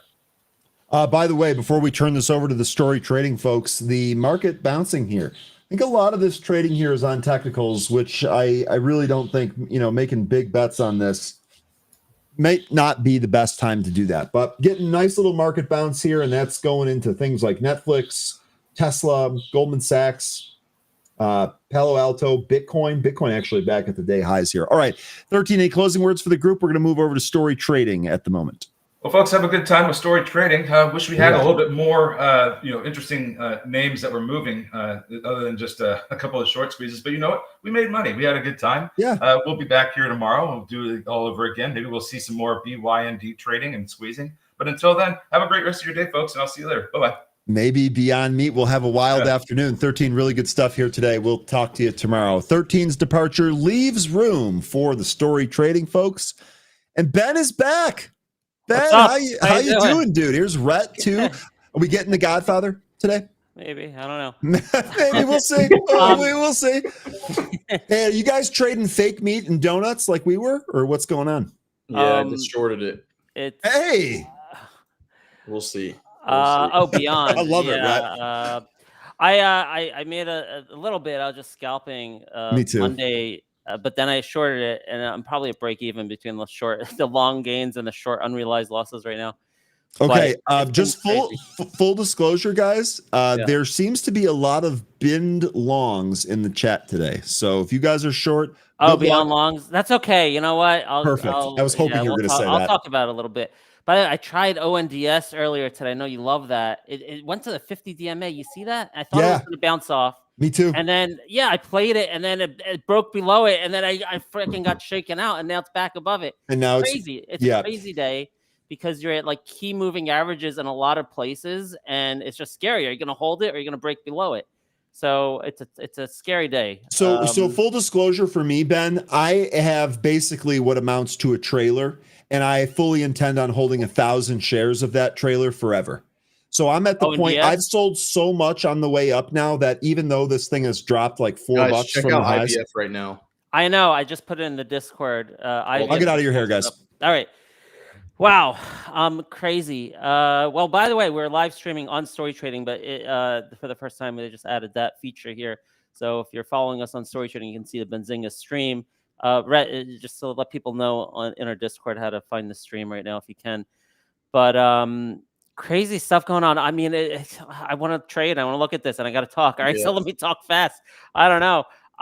Look, my macro view I'm going to start with first. Too bad Godfather is not here. Is he coming or not? Do you know? So, I mean, can we get to the macro here in a second? Can we talk about this breaking news that came out with Google real quick? Because I feel like it's pretty urgent. What happened? So, Google unveils quantum computing breakthrough with Willow chip. So I feel like that's pretty huge, and that's Willow chip. Is there a ticker symbol for Willow chip? I don't believe so. I think it's all part of Google. Willow chip. Quantum computing break. There've been so much back-to-back news on Google. I mean, what did it start with? It started with OpenAI saying they're releasing a browser, and we went down. Then in after hours, it was a rumored deal with Anthropic, tens of billions of dollars went up, and now you're spiking up on quantum. A lot of things going on with Google. I actually didn't have a lot of Google. I just had it in my kids' accounts. And because I honestly like the whole OpenAI thing and ChatGPT, I don't use Google at all anymore. At all. I use ChatGPT or XIII for all of my searches. So I sold Google a while ago for some other names, and I just had a little left over on my kids' accounts. And when news came out about the OpenAI browser, I said, you know what? Peace out. let me sell Google and put it into more Amazon for them. So that was my only exposure to Google for my children.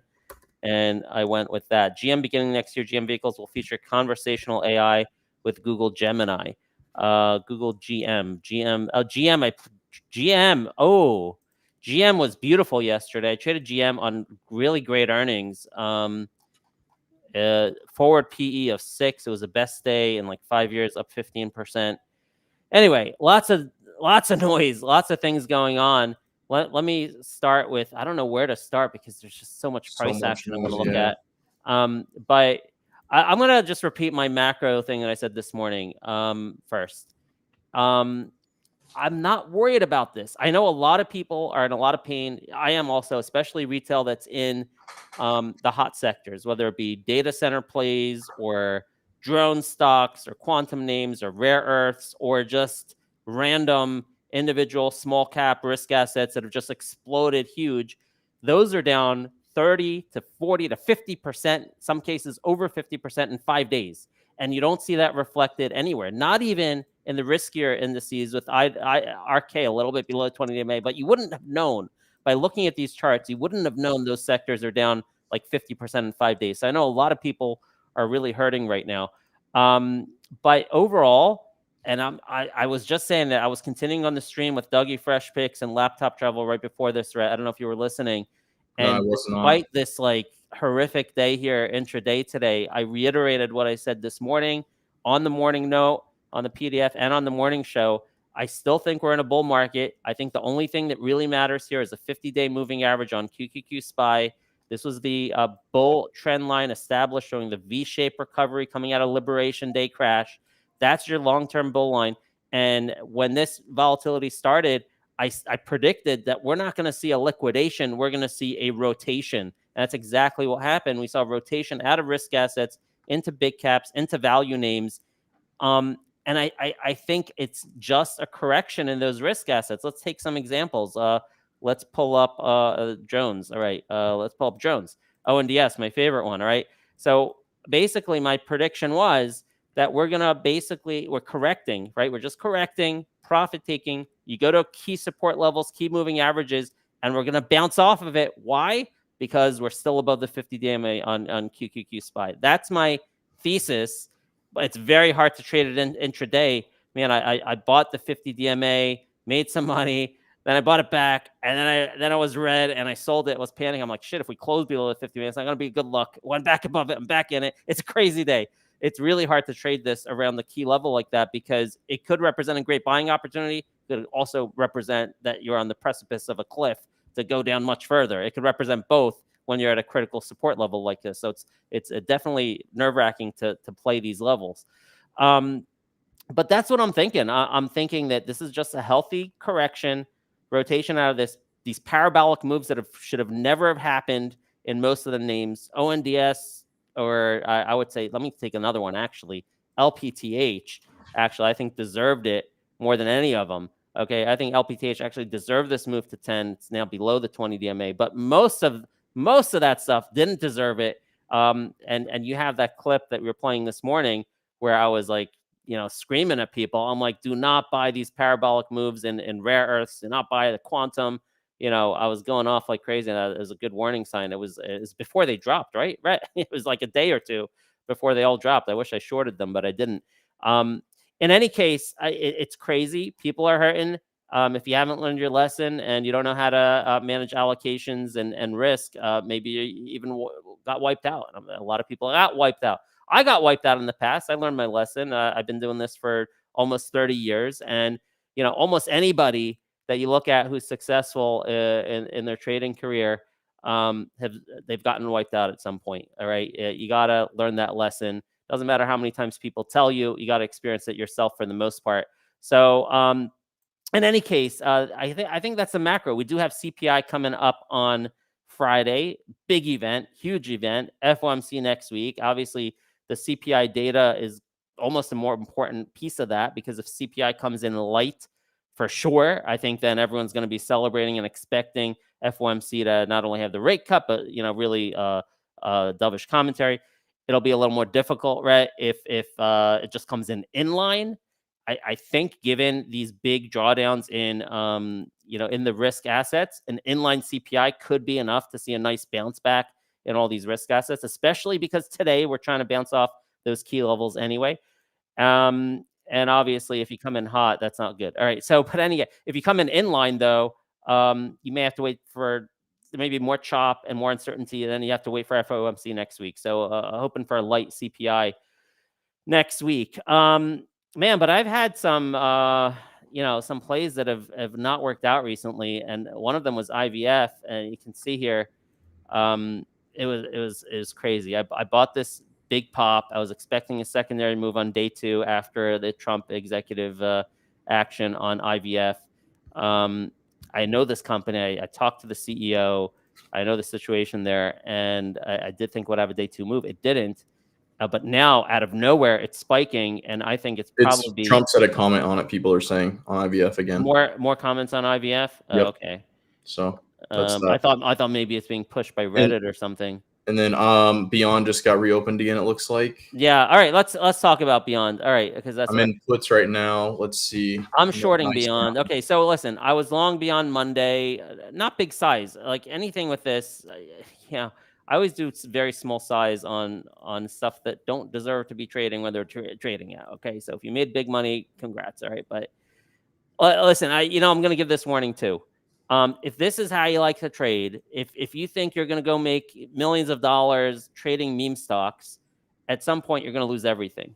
All right. You're going to lose your discipline. You're going to get emotional. You're going to start trading shit companies. So no matter how much money you make or you made on Beyond, because you don't have a great process, you're going to lose everything afterwards. Okay. I guarantee that'll happen to like 90% of people who think that they're really smart. Oh, there's the Godfather knows. All right. So with Beyond, it's worth mentioning this. Look, it could do anything in the short term. It could go to 10, it could go to 15 or whatever. But I have to disclose this. The share count is not 76 million. It's closer to 400 million. They did an offer. That's not correct. It is correct. No, actually, it's not. What are you seeing? So this 100 million that they did, that has the warrants attached to it for 12.5% of the company, gets you another 9.5 million shares with a cap on the conversion at 325 to the upside.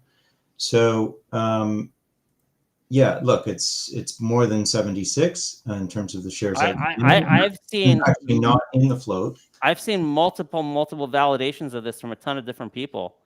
I checked it on AI first, but then a ton of really smart people, including Special Situations, including Martin Shkreli, they're all saying it's 400 million. I'm not the only one saying this. I don't know. Okay, I'll go back and recheck my math, but this is based on that recent $100 million line that they did, right? There's more than that. There's more than that line. They back here on October 13th, they basically swapped $800 million of debt for like 300 million shares or something like that. Okay, I may have missed that part. But look, I think the important thing here is this is just another indicator that there's a lot of froth in this market. I warned that we've lost leadership from big cap tech. All this stuff has been flat, and look, we see it time and time again. We just see it again today with APLD, right? Here they go, announcing a 15-year, $5 billion lease. Hold on. I just want to finish my thought because it looks like you want to get into the macro. Let me just finish my thought on this, and I'll let you get into the macro a little bit. So Beyond, everyone's throwing out that 62% short. If my 400 million number is correct, and I believe it is, you'll check that. The short position, the short float coming into Monday was actually 10%, not 62%. Okay, which is crazy. Not only that, but then you're also talking about a valuation of $2.5 billion versus 300 million revenue and declining with negative gross margins. This thing is going to collapse at some point. They're going to do an offering. They're probably going to sell another 100 million shares. But it's just, I have to correct that. Everywhere is 62%. It's not 62%. I see what you're looking at. That was on the 13th of October. Yeah, I missed that. I was focused on the May 7th deal at 100 million. But yeah, I see your swap now for up to 300. All right. So it's and they're all freely in the float. They're all freely in the float. But what's fascinating is that you didn't need to actually have 62% short to cause a short squeeze. You only needed the perception of 62% short to cause a short squeeze. The actual short position is 10%. It's just fascinating. I mean, this is just a crazy situation. But anyway, I did play to the upside a little bit Monday, and now I'm shorting it, and I'm down on the shorts. I'm break even overall. I didn't make money on this. So anyway, it's just crazy. I had to correct the record and get the facts out. We were at 10% short, probably starting Monday morning. Don't know where we're at now though. Okay, that's that. Go ahead. You're talking about the macro. I already did my macro talk before you got here. So you're look, I'm not sure what's going on with my camera this morning, but fortunately I have a mic. But look, I think it's worth spending a little bit of time on macro because we are in an interesting situation here. Yes, we're going into the seasonal period where we start to see liquidity come back into the market. Typically starting around November 1st, and of course that coincides with Trump's potential uptick in tariffs, assuming they don't get something done with China. And you've heard me say before, I'm not as sanguine on what's going on with the trade negotiations as the market seems to be. I mean, we saw Trump say, I might not meet with Xi yesterday, and had the spike around 1 p.m. Eastern in the VIX. It lasted all about 10 minutes, and it came right back off again because he said, I expect to make a good deal with Xi. Look, the issue is this: we are now, 20% below where we were just a week ago Friday on the VIX. On the VIX. Yeah, and you're going to pull up a VIX chart. Yeah, so you're right about the indices, the Qs and SPY. We're holding above both the 21 and certainly the 50-day, which everyone seems to be keyed in on. And I thought what you did last night was great in terms of looking at some of these high flyers. Under the surface, this leadership rotation in the market is super unhealthy, right? And I called this out on the small cap spaces. I called this out on our last show. When you get leadership going to the most shorted names and unprofitable tech, it's a recipe for disaster. And if you look at that momentum basket, it's up 45% since mid-July, and about almost half of those gains, 18% of that 40+%, came in the month of October alone. Now we've given up about 40% of those gains. So there's is there are you looking at a particular ETF to represent these? Yeah, I'm looking at the Goldman TMT momentum pair. What's the ticker symbol on that? It's a Bloomberg ticker. You won't be able to pull it up on your system. Okay. But the important thing here is that there's a lot of air still to come out of these names. And I know that it's tempting to buy something like ONDS at the 50-day, but honestly, if we lose these pegs in the indices, all of these things are going to come crashing down. I mean, look at a market leader like Axon. That's correct. If we lose the 50 DMA and QQQ SPY, then those stocks can be down 80%. Like Axon, just as an example, we all know Axon is an incredibly durable business. They have ARR that's growing at like 40%. In the most recent quarter, they upped their guidance. They grew over 10% sequentially, 30% year over year. This is a 25% plus EBITDA margin business. We are down as much as almost 20% off of the highs that came out of that first quarter. And it violated the 200-day. 88, yeah. Right. And this is a leadership name.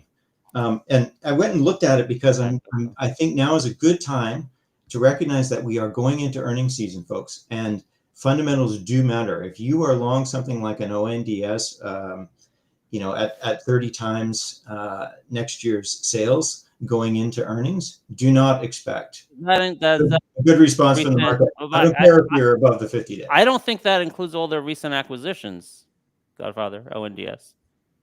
I'm just throwing that out as a name. There are a number of these names. I think there's the highest quality name. I called it out when it was 18 times next year's revenue. NVTS is like 60 times next year's revenue. Nuclear, quantum, all that stuff. Look, I don't like nuclear quantum. As I said earlier, I think before you got here, I don't like nuclear quantum, but I do like drones and AI data center because they both have revenue and rapidly accelerated revenue. And quantum and nuclear are years away, and rare earths and rare earths as well. I really think we need to look at the price action here because look at the reaction to APLD on their deal today. The stock is down. We're getting lifts in all of these names. whenever another data center deal was done. So, yeah, I think we're at the point now where we have a much higher bar for near-term outperformance because a lot of this is baked in. Look at Oracle post its analyst day off of its highs. Look at OpenAI. They talked about deploying $1 trillion worth of capex through 20 gigawatts. What did they do? They announced a 10 gigawatt deal with NVIDIA. Where's the stock? It's below where it was. They announced a 6 gigawatt deal with AMD. Where's the stock? It's below where it was. Look at ASML. They came out with a beat and raise. What did the market do? It faded it. Look at TSM, also a beat and raise. What did the market do? It faded it. So I'm concerned. We are going into earnings season, in earnest, right? Next week, it's really, kind of Wednesday, right? Mm-hmm. Oh, we got Tesla, IBM, Intel tonight. Yeah, but the names that matter for the market, I'm talking about, the Amazons and the Googles and, all those names that are reporting next week, essentially on Tuesday, Wednesday. I think you want to get through that period to know how the market is going to react, because I think there is a possibility that So look, Wednesday we got. What about we have FOMC Wednesday? We have CPI. I mean, what about the risk assets? Because I feel like I know aside from those sectors, right? Aside from those sectors that went parabolic, here's one example: Loan Depot. If we get like light CPI Friday, and then we get FOMC, being dovish and cutting next week, let's like maybe even IWM. Okay. IWM has really underperformed QQQ SPY over the last 5 to 10 years. And I thought this was just getting started. Do you have the same concerns? I mean, are we looking at just a rotation based on your thesis, maybe into small caps if we get these rate cuts, if we're at the beginning of a rate cut cycle? That was my thesis, that we're at the beginning of a rate cut cycle and we're going to see some rotation into IWM and names like LDI that can benefit from lower rates. You think that's also too risky here? Well, I'm starting to think that what we're seeing in the 10-year, through 4, is not for good reasons. Like the safety, we're increasing fear in the market, and look, I just think that there's still way too much froth. It's really difficult market for a fundamental guy like me. I find it really difficult to find compelling ideas in a market that's led by non-profitable tech, and all of these names are still 10 times plus next year's sales, and even profitable tech is sitting at 35 times forward earnings. So, what's going to make the market go higher in here? Yes, I expect that we will have the silly season, as we often do near November, December, tax deferral. Yeah. But prior to October 6th, we went 100 days without a 2% trading day to the downside. And what happened on October 6th? Well, there was nothing essentially that stood out. It was just, concerns over one of those days where, people talked about concerns over valuation and everything being baked in and so on. And that's what I'm seeing in this price action. And I'm seeing, we've been trying to play these themes, not through the high flyers, right? We've been trying to play energy through names like BTU, which LEU got destroyed too. Yeah. I thank God I sold some in my retirement account. I mean, LEU has been a big winner for me. Oh my gosh, look at it, down 18%. I didn't know. Whoa, Yeah, 461 to 310. If Axon what's that? Challenge its 200 if Axon can go through its 200 day, then I'm sorry, I can't get that. But it's back above it. About buying the ONDS on it went through about back, but it's back above it now. Axon. Yeah, barely. I mean, down $20 today, but you understand where I'm coming from. So look, I really think it's a time to be doing a lot less. This is a very choppy tape. It's a sign of price discovery that happens near tops. What's the first thing that happens before markets go down? They go flat, and we are effectively they go parabolic. They go parabolic before they crash. I mean, I've seen this 100 times. Look, I don't know. That you saw my warning last week where I was like, do not touch these vertical charts up. Everyone's crazy, right? I was right on that, but I focused. I was like, or LPTH will not, join that, and it did, right? But in any case, I've seen this many times, and I honestly think it's just a correction. I don't. We'll see. I guess we'll see. But I think it's just a correction. And if you're in the higher quality names, like honestly, I think LPTH is going to, when we bounce back, I think LPTH is going to go above 1060, and I honestly think it's going to happen this year.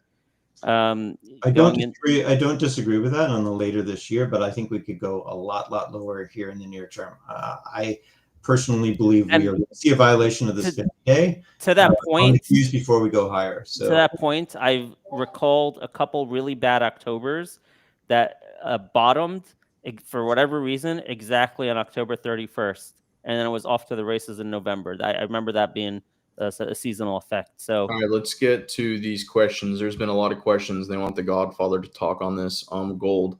Godfather, you want to talk about gold real quick? Wait, before you do that, because I have to chime in, because right before this stream, I was on live stream with Laptop Travel and Dougie Fresh. I guess you weren't watching it, and we were all buying gold. We were buying gold calls, and also we bought in Barrick Gold. We bought calls as well together. Because we all thought we're of the same thinking that at least we're going to see a big technical bounce off of this 20 DMA on GLD. So that we just did that a few minutes before the show started. Godfather, go ahead. Your thoughts on gold? Yeah, look, the things that are pushing gold higher are still in place. Lower rates, lower dollar, concerns about inflating our way out of high debt. All of these are drivers, but what happened to accelerate this sort of parabolic move to the upside just in the last little while was essentially a gamma squeeze, because you could see it in gold volatility. And when gold came off, the gold vol also got materially crushed. So this looks like a reset of that, and assuming the other drivers continue to be in place, and on top of those things I just mentioned, you've got record accumulation in markets like China and India. I think you see a resumption of this. Same thing with silver. But look, we put in prior to this correction, we put in a 5-day move that was the biggest that was ever seen in a decade. So the fact that we got a correction that was the biggest ever seen in a decade, really shouldn't surprise anybody. That's a sign of a healthy correction when you see all of the air come out of the volatility. So that gives you the opportunity to reload. So you're with us. 20 DMA, that's a buy right here. I think that's constructive. I'd like to see some of that in some of these other areas of the market. And we're not there yet. Volatility is massively underpriced in my opinion. We'll see how far this goes, and we'll see if we time with the beginning of November. But remember, you need to have something good happen on the policy front. What you think? What could take us down to the 50 DMA between now and the rebound? Are you more worried about CPI FOMC, or more worried about big cap earnings next week? I'm worried about two things. One, I'm worried about the market not responding well to effectively good earnings out of all of the previous market leaders. And again, it goes back to that sort of near-term performance, having a really high bar. Is this a blow-off phase in terms of AI CapEx? I don't think the numbers go down, but they're already baked in going forward. And what I think happens is that the market starts to shift to, okay, what is the time frame for all of these projects? It is great when a company like Cipher, and we saw out of Iron and these other names announce these deals, and we get a response in the stock. But for that to have some durability, that follow that up with additional good news, or people have to still be able to eke out a valuation that shows appreciation from the price levels. And when APLD sells off on this news, and all these names are down materially post. Are you still in any data center plays? I know, what was it, Cipher? Yeah. I think that you were most bullish on that was left. Is that right? Yeah, I'm no longer in Cipher, but you saw I was picking away here at Galaxy, because look, here's a name. Yeah, Galaxy was that was a great on all cylinders. Perfect case in point, right? That 36 offer. You were on that conference call. It was extremely bullish. Yep. Right, and yes, okay, you made a great call in terms of near-term price targets, as you often do. It hit that, and what happened? The air came out of it, and here we are, another 13% to the downside. So I just think, folks, you want to have some powder ready when the market is telling you that it's safe to play these things to the long side. I just don't see a lot of confidence. For me, as a fundamental investor, to have conviction. Oh yeah, all right. Beyond short is working. Are you still in the beyond short with me? Yeah, yeah. In fact, I added 5s and 6s puts this morning. Oh, nice. I was looking at them. I didn't have news out on AT&T from Apple that's pulling the market down. So it says not record-breaking cycle, but strong. That one. Yep. Yeah. So good on you for adding to your beyond short. I just kept my beyond short from yesterday. I was too scared to add more. I was like, if it goes to 990, I'll add more. I was just a little too chicken to add more. But wow, good for you. That what I should have done, but didn't, and it was a super obvious trade, is shorting both DNUT and AIRE. AIRE, yeah. But yeah. Those sympathy plays, yeah. Again, this goes to my point. Why was I comfortable on Beyond? Well, because they're going to report here going into November. They're going to talk about that share count. They're going to talk about, the fundamentals. Yeah. And you don't want to hold unprofitable companies going into earnings, full stop. And we're going into earnings. So look, it was a nice little period, but this next 7 to 10 days could get, I think it goes further to the downside than people are prepared for. All right. But the Walmart deal. I hope you're wrong. The Walmart deal, guys. The Walmart deal. Oh, that that Walmart deal. Sorry. That Walmart I'm just trying to play Ryan, devil's advocate. I think like 5 years ago, they said we're going from 600 stores to 2,400, and then they just said it again. I mean, well, what happened 5 years ago? We have a short memory when it comes to financial news, it turns out. That's what actually happened. Guys, really good stuff here again. We'll catch up with you next week, all right? All right. Take care. All right. Take care, Ryan. Have a good one. Yeah, no problem. Story trading. Enjoy your Beyond Burger. What's that? Enjoy your Beyond Burger today. Dude, I don't eat that garbage. I would never put that garbage in my body, Rhett. I would rather eat like a compressed vegetable patty made of like beans and corn and stuff like that than the chemical garbage and Beyond Meat. It's just, I know it's an unpopular opinion. I'm sorry. Stuff is just absolutely terrible. No, I agree with you. All right. Real good stuff, boys. We'll see you next week, all right? Yep. Take care. Have a good one. All right, that is Story Trading. Rhett, the Godfather, and Ben, absolutely love that segment. Those guys are awesome. Be sure to check out their Discord. Thank you, folks, for all of the support, all of the jokes, all of the good vibes and trade calls here today. We're going to be back at this again tomorrow. Stay green, stay safe, stay focused. We'll see you tomorrow. Take care, everybody.